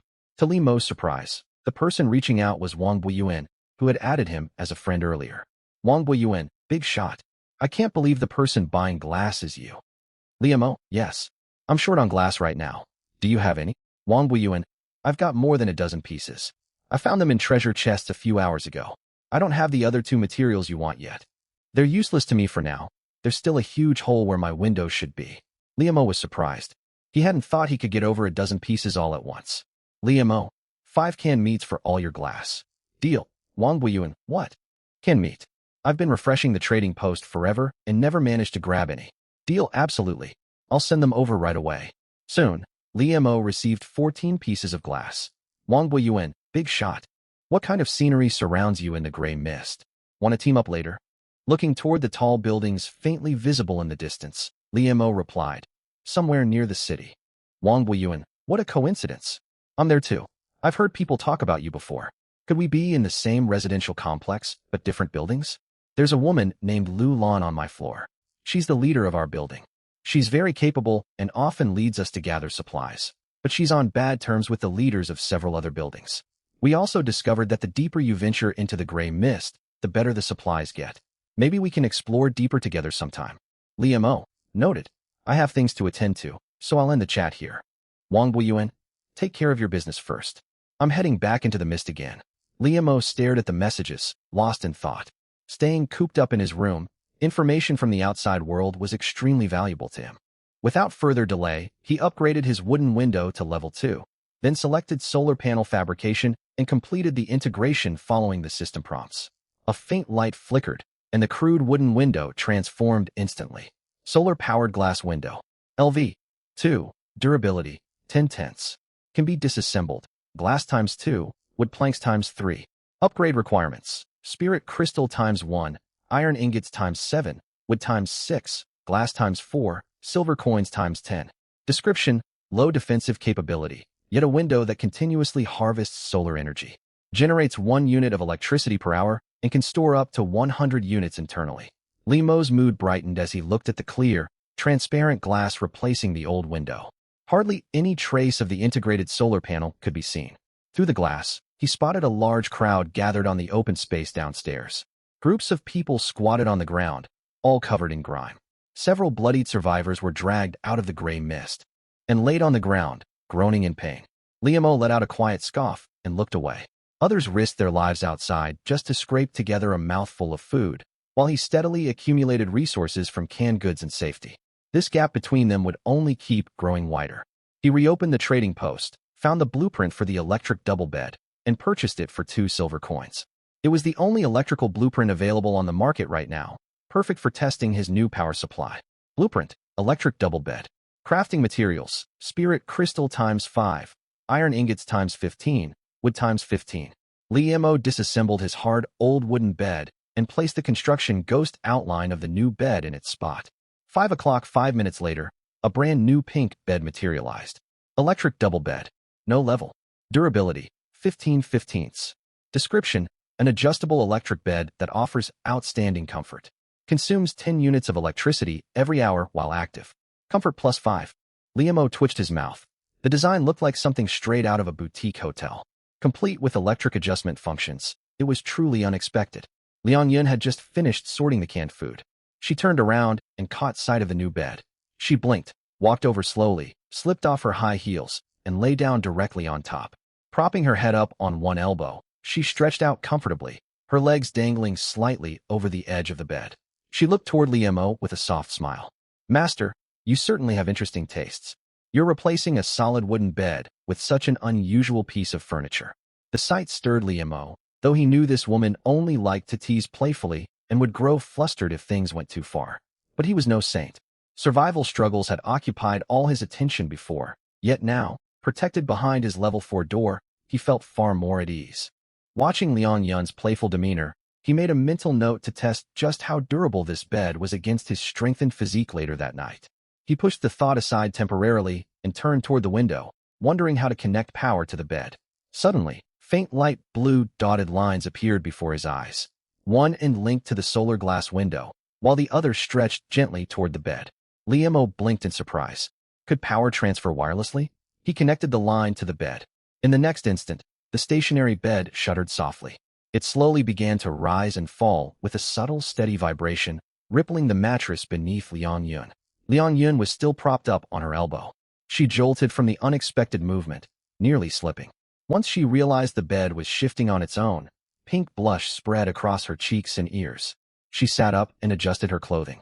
You could have warned me first, master. You gave me quite a fright. She rested her palm against the edge of the bed, feeling the constant hum of vibration, and moved closer to Liemo. I didn't expect this bed to have so many functions. Meanwhile, on the first-floor lobby, Xiao Xiong walked out of his room after changing into clean clothes, yet his expression remained dark enough to drip. He had never endured such humiliation. A coward hiding behind a door had doused him head to toe with urine. If word spread, how would he maintain his standing? But the level 4 iron door stood firm. Fire axes could not scratch it, so a direct assault was impossible. Xiao Xiong sat in a chair, tapping his blade repeatedly against the tea table as his mind raced. A cold smirk tugged at his lips. If he could not break the door down, there was no need to. Zhang Bo. Here, Xiongge. Zhang Bo hurried over, still nursing a dull ache on the back of his head. Xiao Xiong spoke slowly and calmly. Go spread word to everyone in the building. Tell them there's a man named Liemo on the 15th floor with massive stockpiles of supplies, yet he refuses to pay any protection fees. Also tell them, because of his selfish refusal, the resource quota each floor must hand over will rise by an additional 10th. Zhang Bo froze for a moment, then quickly gave an admiring grin. Brilliant plan, Xiongge. Perfect move. Everyone will learn that this man hoards supplies and refuses to contribute, and they'll blame him entirely for the extra burden. Those fools won't hate me. They'll hate him. Xiao Xiong stood and walked to the window, staring out at the gray sky. There's an old saying, fear not the thief who steals, but the thief who sets his sights on you. I'd like to see if a single door can shield Liemo from all the schemes and hostility of everyone in this building. He clapped Zhang Bo on the shoulder. Go. Pass this information to every floor. Remember, don't say this came from me. Claim you only heard rumors circulating among the residents. Zhang Bo understood instantly and rushed off without delay. Xiao Xiong sat back down, wiping the surface of his blade. His vicious eyes stared back at him from the dim metal. He understood human nature all too well. If you gave these helpless people a common target to resent and handed them a reason to lash out, even those who normally dared not speak up would turn crueler than anyone imagined. They did not truly hate Liemo for possessing supplies. They hated the unfairness of watching him live comfortably while they struggled. If they believed every extra resource they surrendered was Liemo's fault, they would never direct their anger toward Xiao Xiong, the one seizing their goods. All their resentment would pour onto the man they blamed for their hardships. Liamo. Xiao Xiong whispered the name and broke into a grim laugh. I'll make you the most hated man in this entire building. Soon, an invisible storm swept through the high rise. At first, everyone received news of the increased resource levy, leaving them stunned. The quota had climbed to 40% of all their gains, a demand that made survival nearly impossible. Just as they prepared to confront Xiao Xiong, they learned the supposed cause. A man named Liamo was to blame for all their suffering. Tension thickened inside the building. Many residents lingered near the 15th floor, casting hostile glances upward. Inside Liamo's room, Liang Yun browsed the public chat channel for intelligence. User Chin, have you heard? There's someone loaded beyond belief in the city zone, sitting on mountains of supplies. User He. I know who you mean. Liamo rumor says he lives in complete luxury. User Wong. That's just gossip. I can barely find food to eat. If it's all true, he might as well be on vacation here. Liang Yun stared at the messages in shock. Liamo? What an odd coincidence. As confusion washed over her, a private message notification popped up. It was from Bai Meng Meng, a friend she had added long ago, though the two rarely spoke. Bai Meng Meng, Sister Liang. Rumors are spreading that Liamo is the reason everyone must pay extra supplies. People are furious. Please stay extremely careful. Liang Yun's heart sank. Someone was deliberately spreading slander to target Liamo. Liang Yun. Thank you for warning me. She quickly turned to Liamo, anxiety evident on her face. Master, Bai Meng Meng messaged me. False rumors are circulating, and the whole building is turning against you. Liamo was rummaging through a storage crate. He did not lift his head, pulling out 2 cups of milk tea and handing one to Liang Yun. He knew immediately this was Xiao Xiong's doing, yet his expression remained unchanged. Let them make all the noise they want. Do you really think this crowd, still fighting monsters with broken chair legs, can accomplish anything? Liang Yun felt some of her worry ease. She took a sip of the milk tea and closed her eyes contentedly. This tastes amazing. Bang! A heavy impact sounded against the glass. Liamo frowned and stepped over to the window. Downstairs, people were hurling stones at his window. From the open plaza below, a voice shouted, "Everyone look! That room with glass belongs to Liamo. Throw everything you've got." No wonder he has glass windows. He definitely hoards tons of supplies. This man is the reason we pay extra tribute. Smash his windows. Inside the lobby, Xiao Xiong watched the chaos with a satisfied nod. His scheme worked perfectly. This was exactly the reaction he wanted. Liamo noticed his window losing a small amount of durability and muttered, "They can throw surprisingly far." He took the chance to open the window and called down loudly, "Keep it up. If you throw stones nonstop for 10 days or half a month, you might just break it eventually." The crowd below flew into a rage. Damn him. He's still arrogant after everything he's done. Keep throwing. We can't break his front door, but we can break his windows. Liamo closed the window and immediately initiated an upgrade. Upgrade requirements satisfied. Proceed with upgrade. Upgrade. 7 o'clock, throw away. Wear yourselves out. Liang Yun no longer panicked and smiled warmly. Master, you're teasing them again. Just as the crowd thought they were making progress, the cracked window glowed and rose a tear. Sturdy solar-powered glass window. LV. 3. Durability. 25/25. Can be disassembled. Glass times 2. Wood planks times 3. Iron ingots times 5. Upgrade requirements. Spirit crystal times 6. Iron ingots times 20. Glass times 4. Silver coins times 50.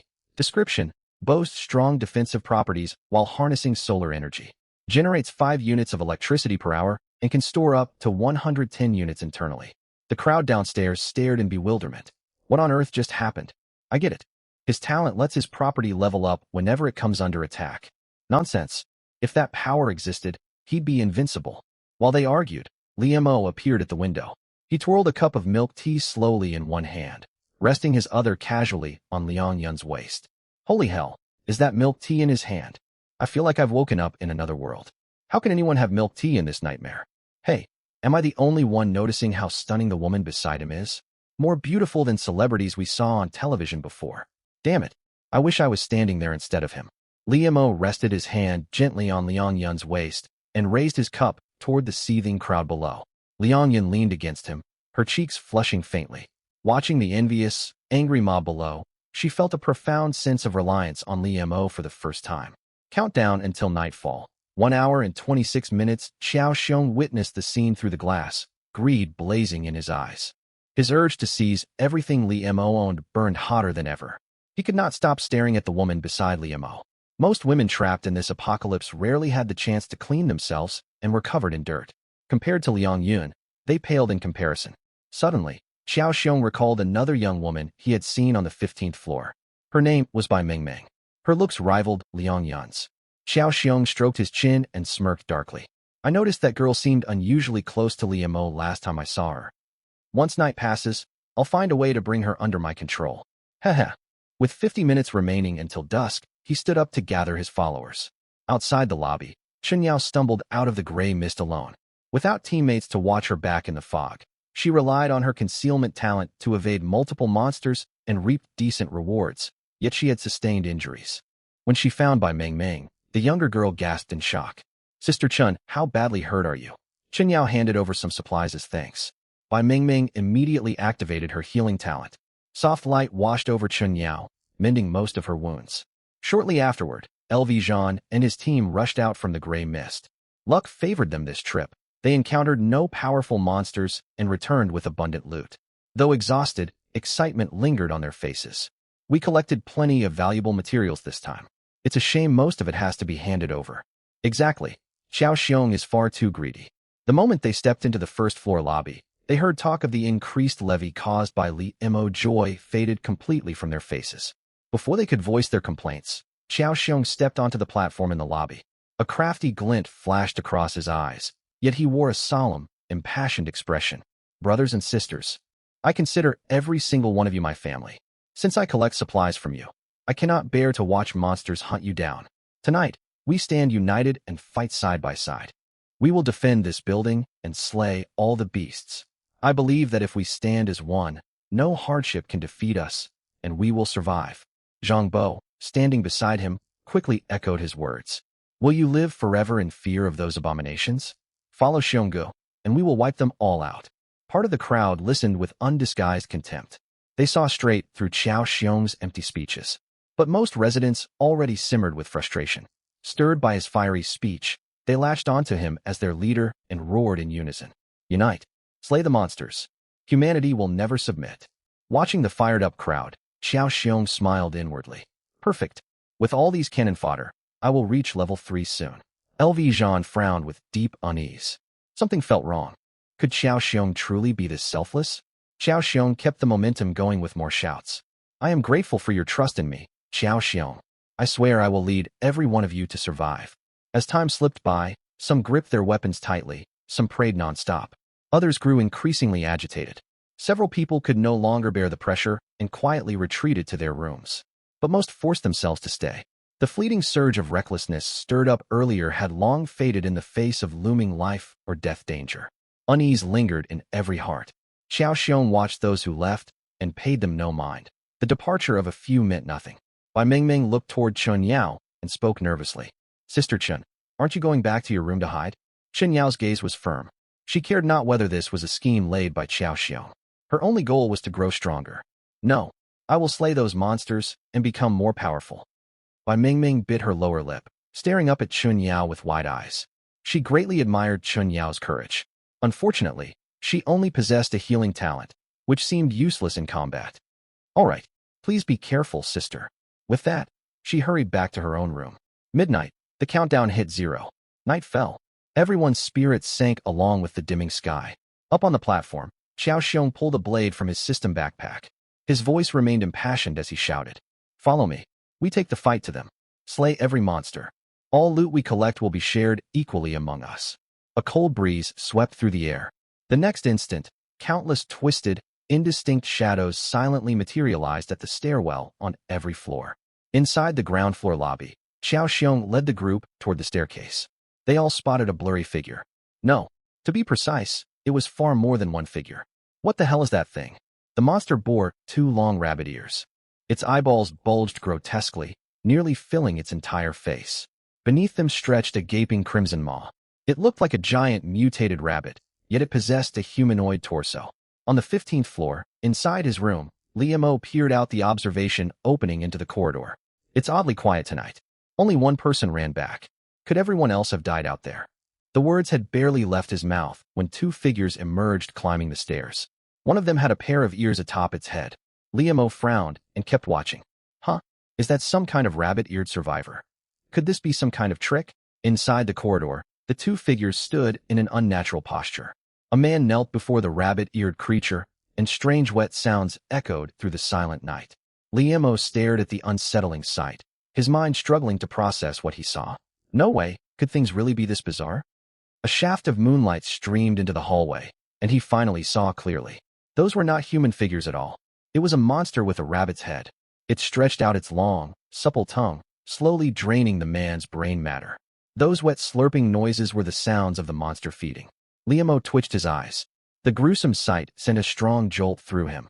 He pulled back his gaze and noticed the rabbit-headed monster carried no weapon. Liemo felt a measure of relief.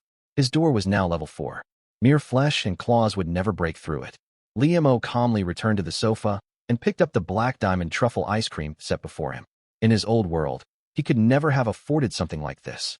After enjoying the treat for a moment, he turned to look at Liang Yun, who sat on the bed. He planned to test just how durable the large bed frame was tonight. When Liang Yun met Liemo's gaze, her cheeks flushed. She knew this moment had finally arrived. She had steeled her resolve the day she stepped into Liemo's room, yet her heart still raced with nervousness. A tender atmosphere filled the room, starkly contrasting the terror lurking outside. She watched Liemo draw closer and had to admit his appearance fit perfectly with her preferences. Her eyelashes trembled as she slowly closed her eyes and reached out, only for Liemo to stop her. "Stay like this. It feels better to leave your stockings on." Time passed quietly inside the room. Elsewhere, tension in the ground floor lobby had reached its peak. Everyone stared at the rabbit-headed monster, glancing nervously at one another. No one wished to be the first to charge forward. Xiao Xiong scanned the crowd and noticed them subtly inching backward. His expression darkened instantly. He grabbed Chen Lijuan, who was attempting to flee, and dropped all pretenses. His blade pierced straight through her body. Blood sprayed outward, shocking the crowd rigid. "Damn it! All of you move forward. Anyone who dares retreat will share her fate." They stared at Xiao Xiong's ferocious expression, then at the rabbit-headed monster standing silently not far away. The survivors gritted their teeth. "Let's fight. This creature doesn't look unbeatable, right? Charge together. How can we lose with so many of us?" At once, dozens of people raised their weapons and rushed toward the rabbit-headed monster. In the next second, disaster struck. Swish! The man leading the charge's vision blurred abruptly. The rabbit-headed monster that had stood motionless was gone without warning. Chills raced down his spine. A cold sensation washed over the back of his neck. His voice shook. "Wow, where did it go?"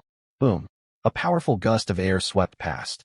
He stiffly twisted his head and saw a pair of bulging, blood-red eyes fixed upon him. Lower down, the creature's fluffy, massive paws rested atop a headless corpse, warm blood still dripping onto the ground. The rabbit-headed monster lifted a paw, licked the blood and tissue from its fingers, as if savoring a delicious meal.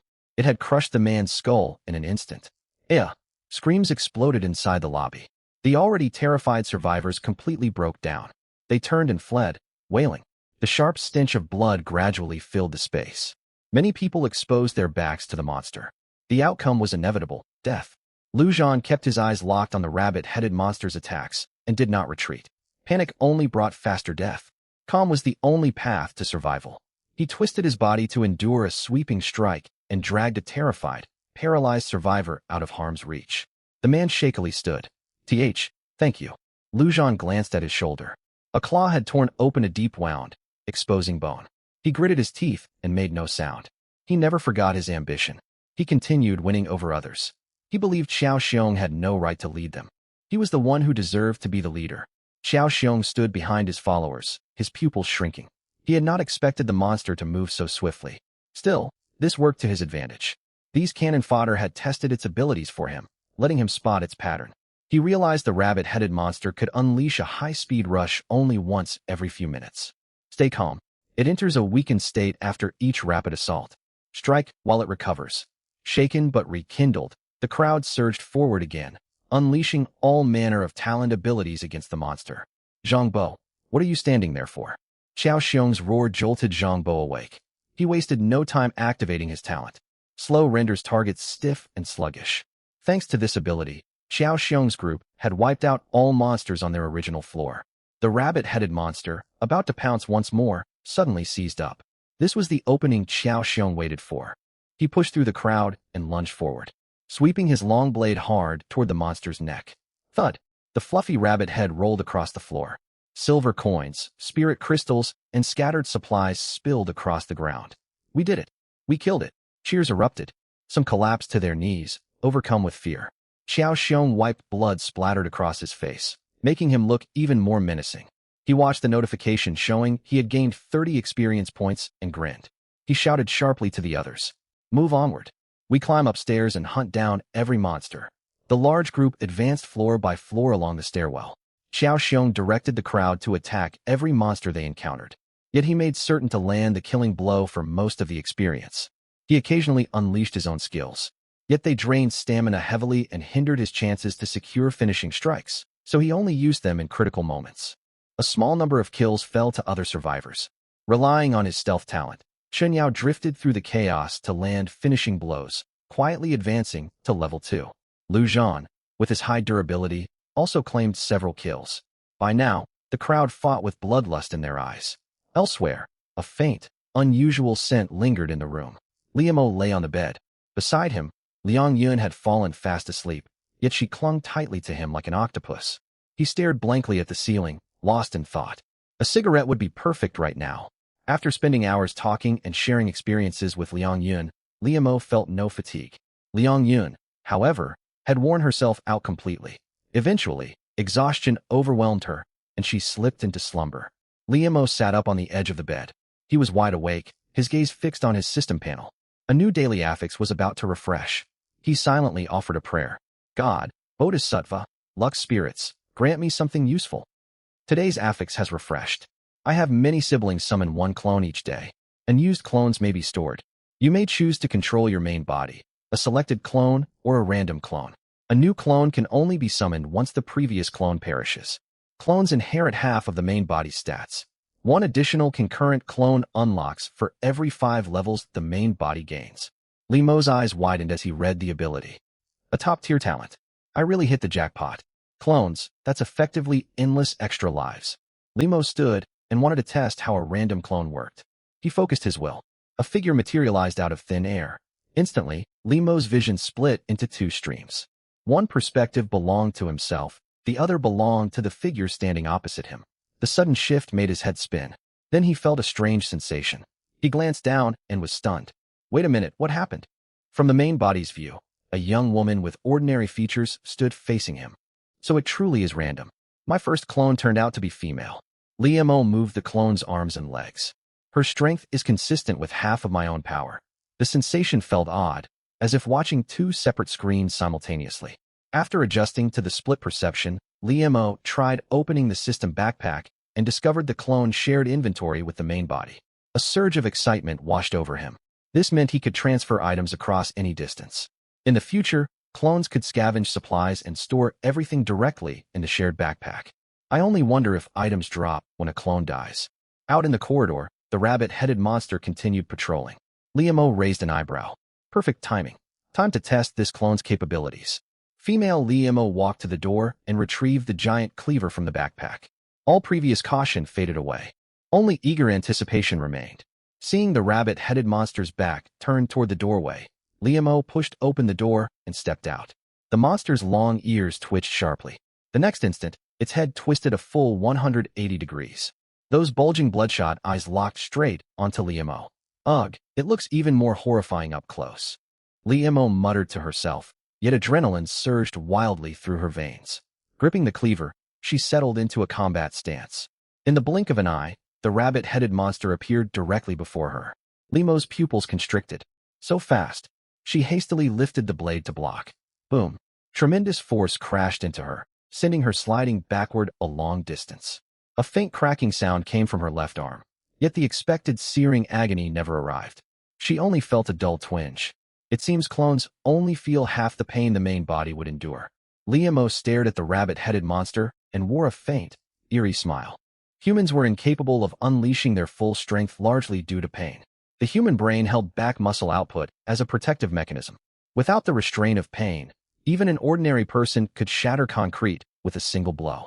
Liamo raised the cleaver, supporting herself with her injured left shoulder, and charged forward again. She closed in on the rabbit-headed monster and brought the blade crashing down. To Liamo's surprise, the monster reacted half a beat too late. The blade sliced through the air and severed one of its ears. Roar! Stung by the injury, the rabbit-headed monster let out a furious shriek. It pushed off the ground and charged in a wild assault.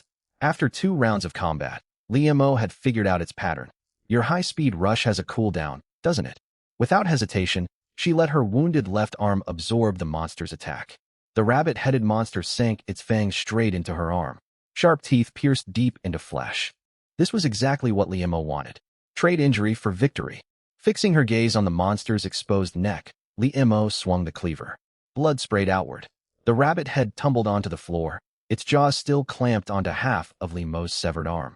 Beneath the moonlight, blood and a broken arm stained the corridor, forming a chilling scene. Experience plus 30. Liemo stared at her empty left forearm. She wasted no time. She tore off a strip of fabric from her clothing and hastily wrapped the stump to stem bleeding. Pain was muted, yet excessive blood loss could still kill her. She intended to squeeze every last bit of use from this clone. She wiggled her remaining forearm and sighed. This is my first time losing a limb. Quite an unusual feeling. I understand how Yongwoo must have felt, though I'm the female version. She knelt beside the monster's corpse and began gathering the scattered loot. Her fingertips brushed against a cold silver ingot. She picked it up and realized it was steel. Iron dropped from this monster. Could rewards grow better as time passes? After collecting all supplies, Liemo headed toward the staircase. Loud commotion drifted upward from the lower floors through gaps in the stairs. Liemo thought it over and chose not to descend. Instead, she climbed higher. With her new experience, fighting these mindless monsters became effortless. Coupled with her fearless fighting style, she treated this clone like a disposable combat unit. On every new floor she reached, she hunted down the local rabbit-headed monsters one after another. Experience plus 30. Experience plus 30. Liemo LV. For gender, male room comfort. 18 HP. 100 out of 100 stamina. 85 out of 100 hunger. 80/100 EXP. 0/300 constitution. For speed. For spirit. For plus 3 bonus from spirit amplification ring talent. Random affix. Affixes: small favor, dim-witted companion, mysterious yellow block. I have many siblings backpack 5/5. Silver coins times 173, steel times 2, glass times 4, pistol times 1, giant cleaver times 1. Back inside the room, Liemo's main body sat on the sofa, watching the panel and feeling surging power within himself. His constitution now stood at 4 times that of an average adult male. Incredible. Absolutely incredible. The female clone on the 20th floor, however, was in far worse shape. Blood seeped from one sunken eye socket, and her right foot was severed at the ankle. She leaned shakily on the cleaver, her clothing torn and her body covered in wounds. Dawn had broken. A beam of morning sunlight slanted over her figure, as if shining on a battle-worn warrior returning from war. Cough, cough. Liemo coughed up blood, stared at the crimson fluid in her palm, and shook her head helplessly. I've truly reached my limit. At that moment, a cold voice echoed in every survivor's mind. Everyone, congratulations on surviving this far. Phase 1, Newcomer Protection Period has officially concluded. Phase 2 has begun. From now on, monster strength will rise overall. Monsters will no longer spawn at fixed times each night. The gray mist will fully dissipate. If you seek resources, go out and explore. Random extreme weather events will trigger, including extreme cold, scorching heat, floods, and more. The building now extends to 30 floors. Additional survivors have arrived. Team system unlocked. Shared room residency unlocked. May you survive. Chaos erupted among everyone who heard the announcement. What? This was only the newcomer protection phase. You have to be joking. Were those monsters holding back against us? On the 13th floor, Xiao Xiong regretted that dawn had arrived before he could clear all monsters. When the system message reached him, his expression turned grave. On the 20th floor, the female Liemo looked upward at the newly extended staircase. A closed elevator door had appeared beside the stairwell entrance. She limped toward the elevator and rode it to the rooftop. As she stepped out, she saw numerous survivors rushing anxiously out of their rooms. Panic etched across every face as they glanced around frantically. Feeling her vitality rapidly fading, Liemo quickly removed most items from the shared backpack. She left only a piece of wood on her person, planning to test whether equipment would drop upon a clone's death. She guided the clone to slide slowly down the wall into a seated position. Her eyelids grew heavier, and her vision darkened bit by bit. The next instant, female Liemo tilted sideways and collapsed motionless onto the ground. And, inside the room, Liamo stared at the intact supplies inside his system backpack and let out a long sigh of relief. It seems equipment won't drop when a clone dies. At that moment, Liang Yun, who had been sound asleep, woke up from the noise. She looked toward Liamo and propped herself up with her arm, still drowsy and groggy. Liamo raised an eyebrow, recalling what had happened the previous night. Noticing Liamo's gaze fixed on her torso, she quickly realized his line of sight. She hastily grabbed her clothes and pulled them on. She thought back to the sound they had heard a moment ago, and her eyes lit up. That's wonderful, the monsters are finally gone. No, this might actually be the worst-case scenario. Liamo stood up and looked out the window. The gray fog outside had completely lifted, revealing the full view of the city beyond. Countless skyscrapers stretched as far as the eye could see, yet the whole place lay in ruins, shrouded in oppressive stillness. With no fixed spawn monsters dropping resources, survivors will have to venture outside to explore. The death rate will only rise.